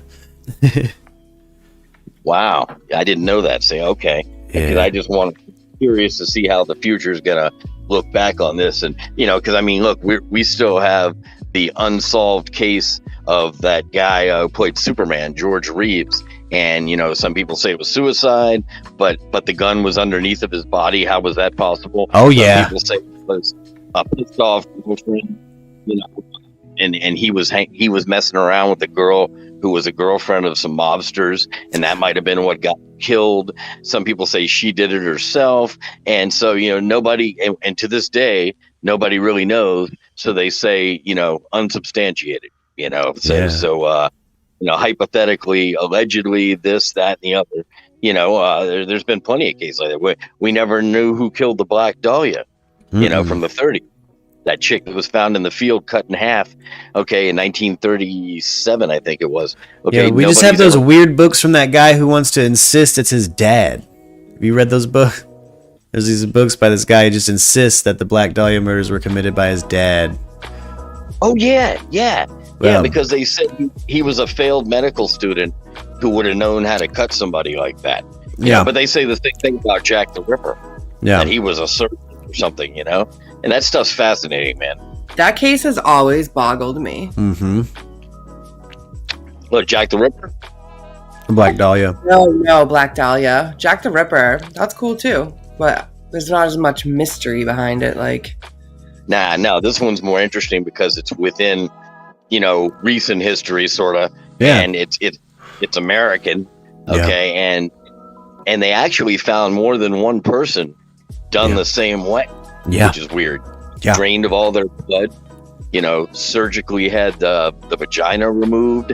What's up with that, right? Yeah. And That's like a I hate women issue or something. Similar to how Jack the Ripper was treating people is weird, but it's like LA's modern LA Jack the Ripper. Like it was, it got fucking out there, and that's why I liked it. Is it's sensationalized because it's like this LA noir kind of. Yeah. You know, the era is like a very interesting era to kind of read about. What's his name wrote that book? That's a pretty solid book. Weird ass movie, but solid book. Yeah, it was a weird movie. You know, that bugs me too because, you know, not to get off on a tangent, but movie wise, when they do a film like this of something like, you know, like this case, if it gets made into a film, probably be on Lifetime. But, you know, when you don't have a concrete ending, you know, well, we'll leave it up to the viewer's interpretation. Fuck that. If I'm paying my money to see a movie, I want an ending. Okay. That's why I told you I hated that high tension movie so badly, because they're trying to tell me what I watched when I just saw the movie. And that's not what I saw. Exactly. You know, you don't watch the whole movie and think you're watching a suspense movie only to have them come on at the end and say, no, guess what? You were watching a Western the whole time. That's like the twist. But, you know, but these movies would frustrate me because there is no suspect. There is no concrete. I watched that movie Zodiac, and Zodiac, funny, we just got him in the last month, I think. You know, they finally got him after years and years. Gary Francis Post. Yeah. They made a movie with Robert Downey Jr. and some other people, and interesting in a movie. But again, you know, they give you a theory for an ending, you know, one of their theories, but we don't know. You never get actually concrete. And that you know, again, this is what endlessly frustrates me about Chris Nolan. Don't write a movie if you're not going to fucking end it. End your movie. Have a third act, have a solid third act. Even if it's fiction, fucking make one up. In your movie. Fuck. That shit drives me nuts endless. It's frustrating as a viewer, like when you get to like, oh fuck, well here's the speculation train. I actually like ended endings, kind of, but that's just me. Hey, there's a reason Chris Nolan is one of the most popular directors out there. Like, people love it. I don't particularly care for how he gaslights his audience after, when he's like, oh, you just don't get it. It's like, but you didn't end a movie, what don't I get? Well, look at Quentin Tarantino, okay? He's made 2 movies so far that were based on historic events, one with Hitler and the one with Manson, okay? Oh, yeah. And in both of those, okay, he creates an entire ending for Hitler and an entire ending for the Manson family that neither of them actually happened, but I was more satisfied, you know? I walked down to the theater. I mean, I know that's not the way it went down with Manson, but, you know, Brad Pitt and his dog did not tear up the Manson family, unfortunately, you know, because they had the wrong house. Or Hitler wasn't assassinated in a movie theater, okay? But it sure makes for some satisfying entertainment, you know? It sure the fuck does. And look, Tarantino, why did he do that? Because he's a writer. And it fucking follows the goddamn prompt. And he's making a movie. You know what I mean? Like, I feel the same way that, like, that's why that stuff in Tarantino films doesn't bother me. Thank you so much, Christy. I'm putting you back into the lottery, lady. Hey, are you guys going to still start talking about the other subject matter we were going to discuss later? Oh yeah, we're going to be talking about LSD, the origins of. We got a special guest coming in to do the tattered map. We're actually kind of rounding into the end of this program, so I can set up for the tattered map. I think we'll probably start around noon my time. So lucky for you guys and gals, I actually remembered, I don't know why, I'd never forget it, but I remembered another LSD-based story that took place in San Francisco for me, right? I went there. And, this is a lot more interesting because you also know my interest in Patty Hearst and all things Patty Hearst, right? So I drunkenly decided to go there to San Francisco and see all the places that were actually talked about in her case, right? I mean, I did it on my own. It wasn't even for a college paper or anything. I just did it for fun. And I had money. I had nothing better to do. So, and some of the stuff that happened to me while I was there, I think will make for entertaining story. Yeah, dang straight. No, I want to hear it. I want to hear everybody's acid stories or anything. Yeah, I want to hear about it.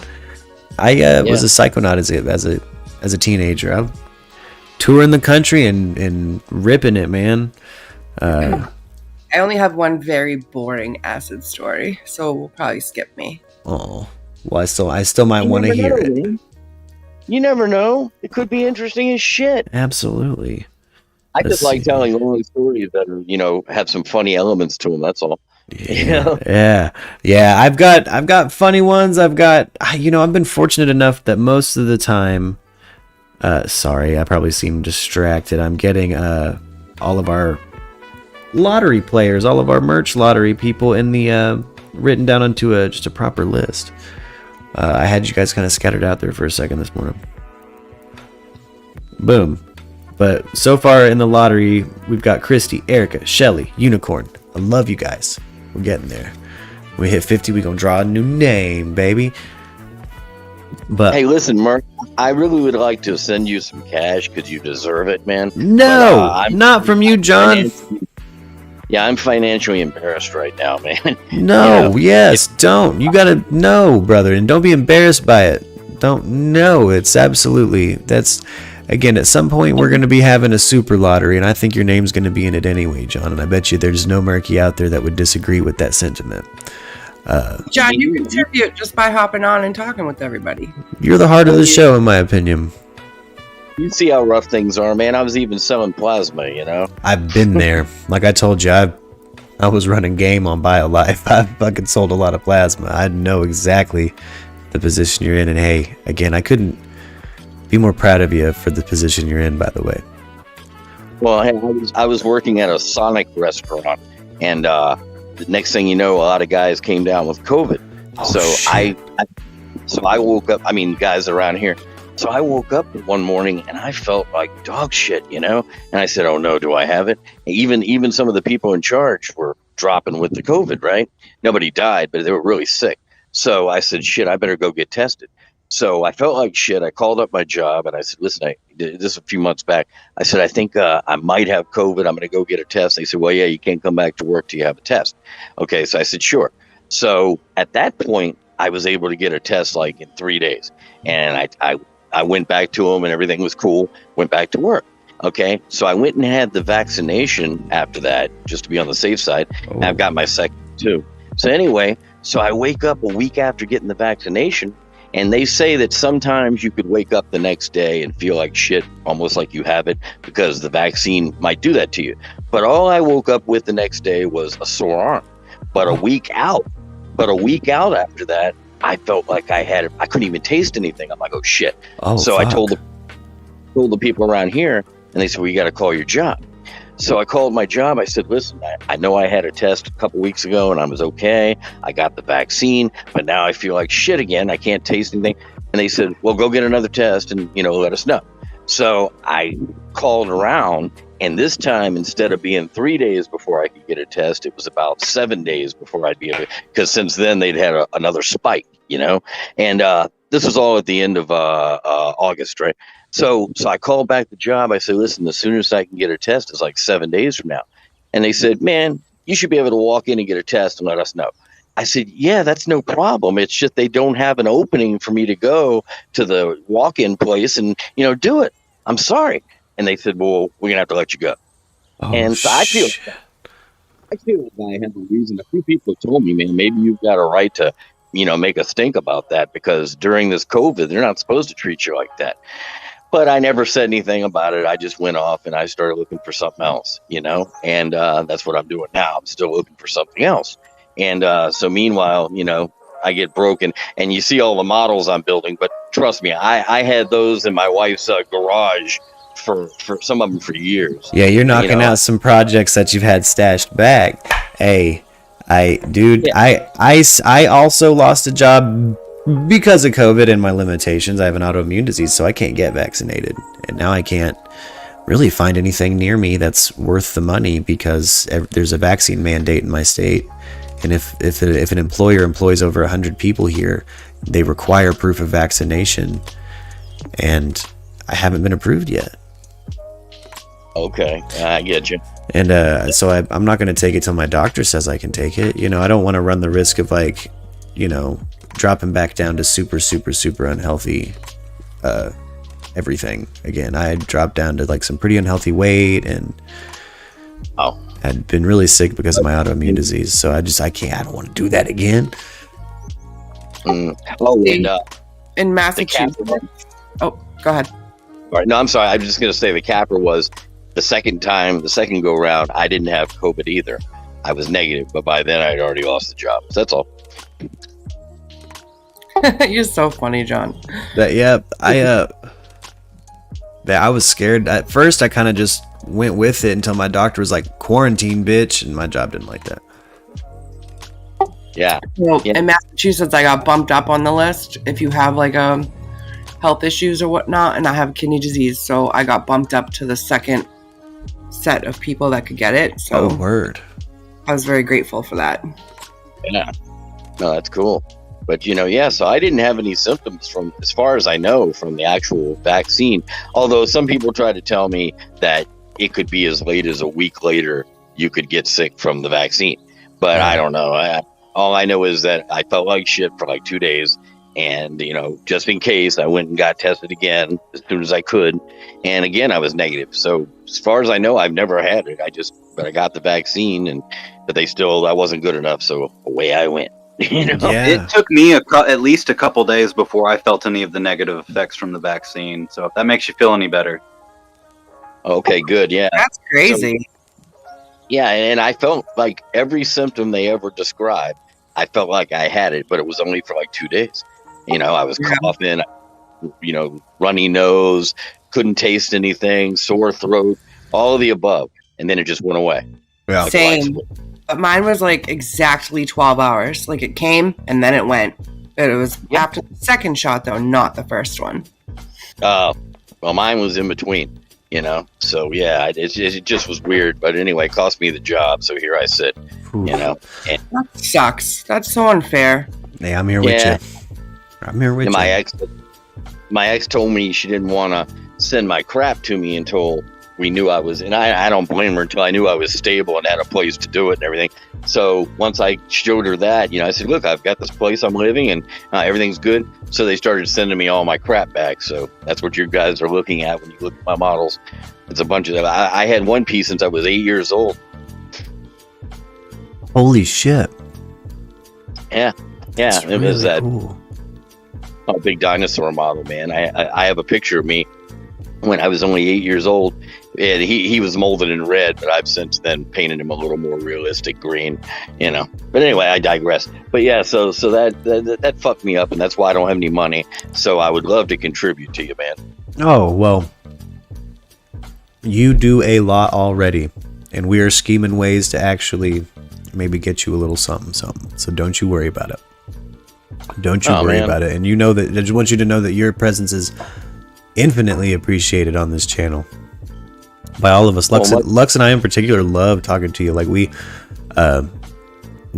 genuinely talk off air all the time about like conversations that are really sparked by you and or about little things. Like again, I'm endlessly fascinated by your really just the quality of your painting work and your preference for more human things.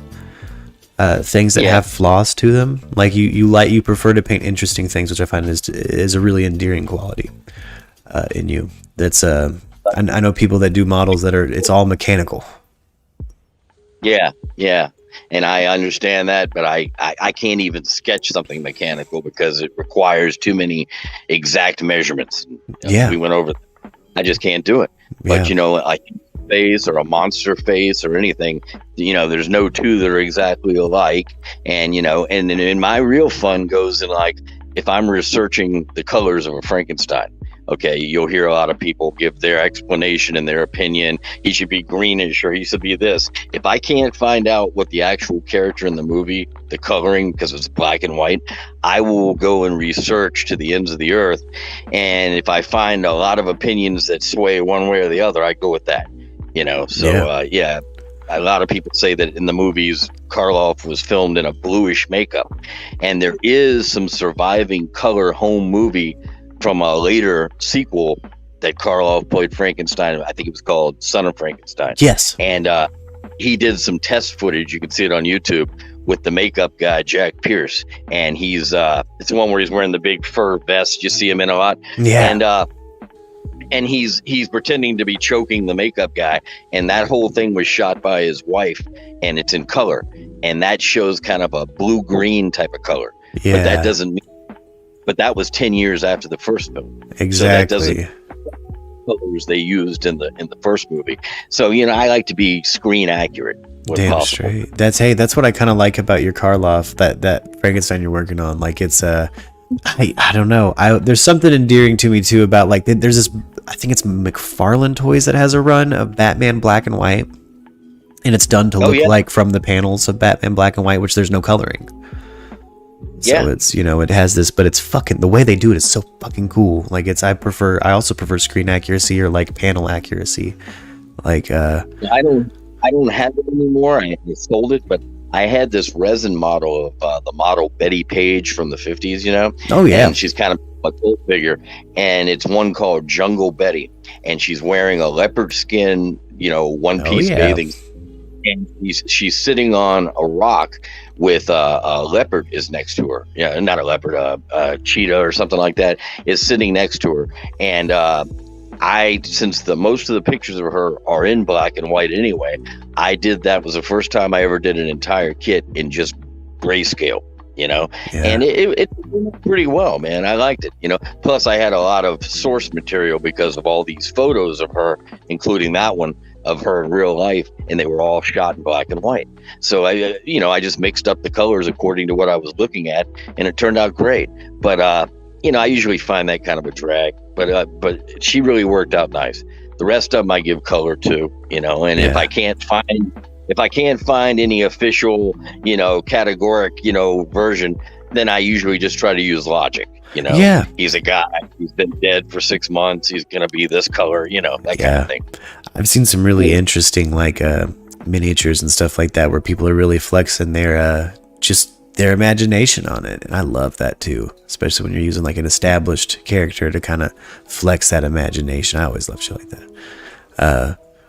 It's okay as long as it's not canon, right? Something that's got canon, like that Death Dealer that I'm gonna do, the Frazetta piece. Okay, obviously I'm gonna want to get as close as I can to that original oil painting. Yep. Okay, so I wouldn't want to make him, you know, lime and purple, you know. But otherwise, you can pretty much like nobody knows exactly the color of the Wolfman shirt in the original Lon Chaney Jr. Wolfman movie, 1944. That is true. Nobody knows the color. It was all black. And witnesses who were still alive been in the movie. Some of them swear it was red, and some of them swear it was green. You know, some of them swear it was a light blue. So you pretty much you're safe just going whatever you feel like, you know. Yeah, that's I don't know. I love that. That's like when you have that kind of like openness, like with those older properties, you know. Oh, crap. Christy's twins are 11 today, by the way. Shout out, Christy. Happy birthday to your twins. 2 11-year-olds. Oof. Damn. God love you. Wow. God love you. That's a lot, I bet. And sick. I feel it's fucking energy to Christy, guys. All right. But John, yeah, that's man, there's a lot in the realm of like, I used to be such an action figure nut, but I've never actually done kits myself. But I am endlessly fascinated by the show and just the toy culture. But have you seen the show The Toys That Made Us on Netflix? Absolutely. That's a killer one. Have you seen the new season that just came out of The Movies That Made Us? Because it's all horror movies. And I was thinking about you a lot last night watching the Halloween episode. That's true. And the toy, there used to be a show on like Discovery or something called The Toy Hunter. Yes. This guy used to, but he just seemed like a dick. I mean, I don't know him personally, but he just seemed like a dick. And, total cunt. Yes. He went to a makeup guy. The guy designs Halloween masks and stuff. His name is Jordu, and he's really, really skilled dude. And he had always wanted this certain action figure from when he was a kid. And he's about my age. So this guy went and found it. But we're able to travel with him, like the picker guys, you know, we travel with, and we see how much he paid the original source. He went to some lady who used to work for the Kenner Corporation, and he bought the figure from her for about $50. He goes, "Would that be fair?" And she goes, "Yeah, that sounds great." So the figure's probably worth $200 or $300, but he got it from her for $50. And he goes back to Jordu and he says, "All right, well, what do I owe you?" And it's all on film. And he says, "Oh, well, let's see, my travel, and I'll say $400." And the guy gladly pays him $400. And I'm sitting there going, "Motherfucker, you only paid $50 for it. Come on." You know? I'm a sucker for the Shadows of the Empire action figure run. If I ever see a Shadows of the Empire, I normally suck that sucker up. When I was a kid, those came out, and I had every one of them as a kid. Unboxed them and played fucking with them till the paint fell off, boy. I'm not familiar with that, but I did buy a kit at I go to a lot of flea markets, right? I bought a kit of a guy from that story because it was like, it's not canon. It's like, or it is canon now, but it wasn't really ever made into the movies or anything. Exactly.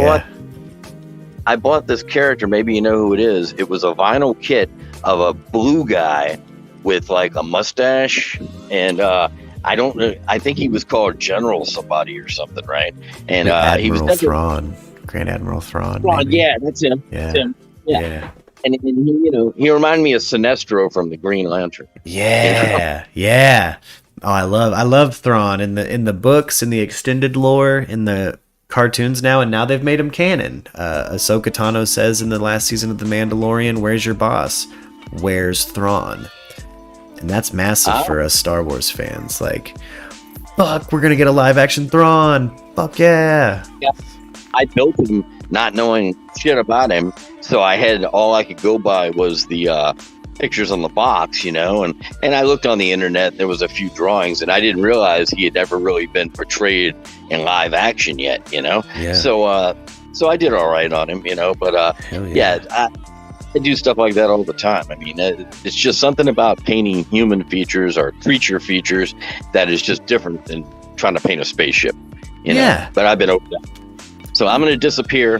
I'm working on this robot from Lost in Space right now. Hold on just a sec. Wait a minute. While we're kind of in between topics here, let me hit the old camera button. Hold on. Let's check this out, okay? Let me get you big screen here, buddy. What's happening? What up?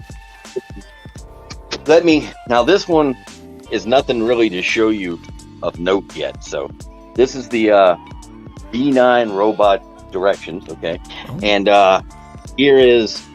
this is the center that goes into his dome, okay? This is how little I've done with him. Here's actually the domes. Say they coming up. They can't even see the plastic. But anyway, these are some domes. Sick. They'll go together and make his head. And let's see, where's the rest of them? Oh, here is his legs. You know, so he's gonna be pretty big. You know, so that's what I'm working on at the moment. You know, and then I'm gonna get back to the more traditional monsters and the Death Dealer and all that shit. Yeah. Oh, but so here's my Frankenstein next to his counterpart, the Mummy. See that? Love it. Finish the Mummy. See? So good. So anyway, there's Robbie the robot, which is going to go next to the Lost in Space robot when I'm done. So anyway, and he actually does stuff. Oh, that's cool. Oh shit! Sick. I love that. Yeah. So anyway, I get into it. All right, I'm going to go now. I'll still be around, and when you get ready to start talking, I'll know when you're ready to start talking about the old tabs. Oh yeah, we'll get into it, baby. We'll brighten everyone's day with some of that orange sunshine. I'll be there, man. See you guys later. Hell yeah. Live long and prosper. Yeah, live long and prosper, my man. Oh man, a pleasure as always. Guys, all right, thanks, man. I guess they found skeletal remains, is what they just announced on Brian Enton's Twitter. Uh-oh. Yeah, they found skeletal remains It's skeleton. skeleton. Oh, sorry. I have the best MURKradio video. I'm gonna put it in Discord for you. It's hilarious. Hell yes. They're now trying to say that the Google Earth images and where Fox News found Brian's body is all a hoax. So now this whole thing is a hoax. That's why I don't entertain the like endless Christless actor people who are just trying to get me to. Yeah, they're just trying to get me to bring up Sandy Hook so they pull the show. Oh my lord. Yeah, and I'm not fucking going there. There's no way. It's not no. 2 families lost children. Distraction from Afghanistan. Like, are you shitting me? You cannot distract anybody from that. It was actively going on. I proved them wrong during a stream. I'm like, look here, what are they distracting you from? I'm looking at the news right now. What is it? Where's the psyop? What's it distracting from? If it's distracting from anything, it's geothermal seismic activity, which is petered off. Oh lordy, the world we live in. Yeah, because La Palma blew, and I thought, okay, if they want to come in and say it's a distraction from La Palma, fuck yeah, I'll even give them variables to feed their conspiracy. I'll confirm their biases. Then La Palma petered out, like it's all like kind of petering out. I think La Palma's still active, but it's leveled out. A lot of the seismic shit. It's just silliness. It's not a psyop, yeah.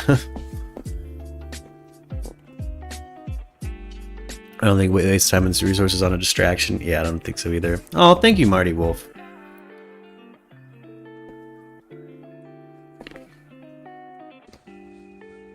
But man, well, it's about that time, gang. It's getting close to 11. I gotta start preparing for the tattered map, and we gotta start telling some acid stories. You know what I'm saying?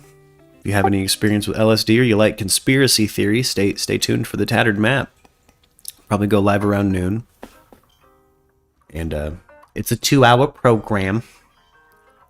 The first half is a traditional podcast format where special guest runs me through my questions about a very specifically curated line of conspiracy. And the second half, we open it up to you guys and we get to chit-chat about it. We get to take questions and we want to talk about it. These are actually some older glasses, Marty. Thank you, though. They're just my comfy glasses. These are normally my editing glasses. All right, well, I'm going to hop off and I'll see you all in a bit. Hey, you take it easy, Erica. And Justin, a pleasure as always. I'm going to go ahead and probably pop out of the Discord for a little bit, too. Sounds good. Thanks for having me. Oh, absolutely. Hey, thank you for being here and helping me hold things down, brother. All right.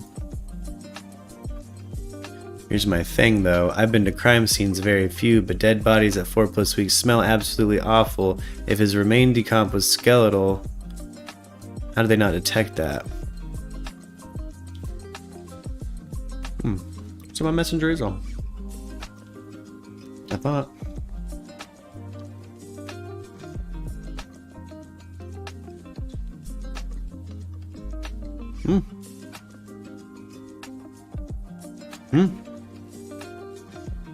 It is on. Sorry. I was getting messages from everyone. It's like, turn your messenger on. I'm like, but it is on. I don't have any messages from Messenger. But Facebook's been fucking with me, guys. I don't know. The dog should have detected that even underwater. I mean, maybe.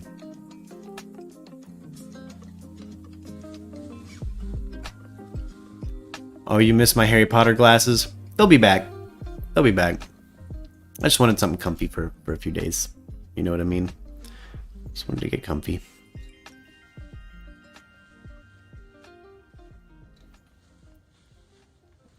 Oh.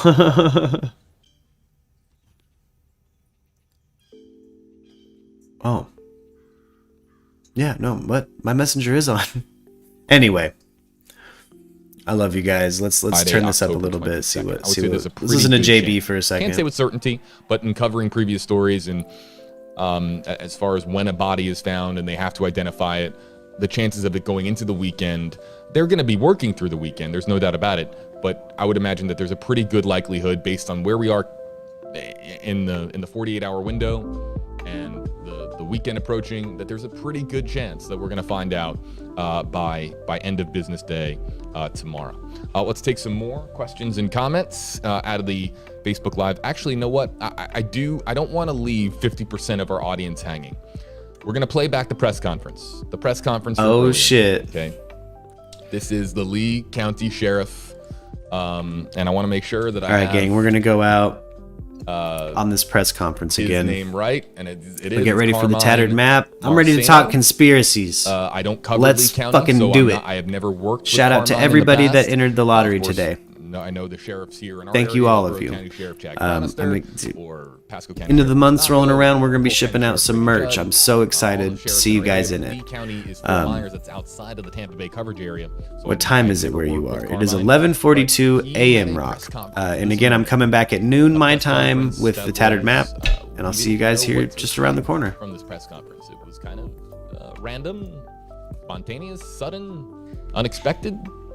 I've used the word unexpected a lot on stream, but it's true. It was kind of an abrupt, and we got word this morning that the Lee County Sheriff's Office was holding a press conference, and we thought, well, that's a little strange. Lee County arrived on the scene yesterday from Fort Myers, and they just get to the scene, and they're assisting. They're only there to assist the FBI. Everything is, the FBI is the center of the universe of this investigation, and everything else is just revolving or orbiting around it.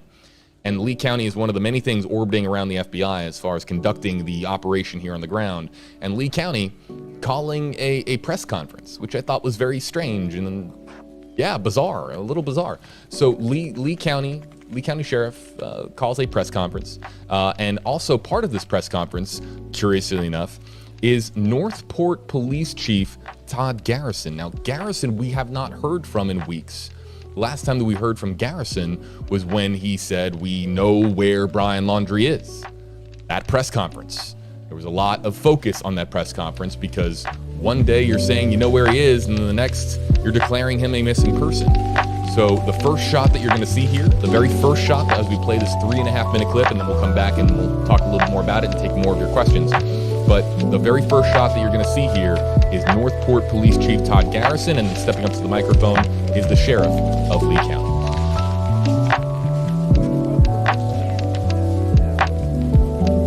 Good morning, everybody. First, what we say? I'm sorry, right here? Right here, okay. Good morning, everybody. First, I'd like to say, before I say one word, our thoughts and prayers are with Gabby and the families here. This is tragic, but I will tell you, this tragedy brings us all together. I couldn't be more proud of Chief Todd Garrison, Sarasota Sheriff Kurt Hoffman, the FBI, and all law enforcement agencies that are here today. This is my first time being here. We have deployed, Chief Garrison and I have been in constant contact since the beginning of the incident. We deployed assets immediately, resources, deputies, our Faro system, which can analyze a crime scene and save hours and hours of man hours. Our drones, the Dragonfish. The Dragonfish has the capability of flying 67 miles an hour and 18.6 miles away from the operator with the FLIR and all the capabilities of a helicopter. Today when I walked back there, I got to see firsthand the treacherous conditions that they were working on. We're talking about water levels up above almost the chest area. Rattlesnakes, moccasins, alligators. And these heroes go out there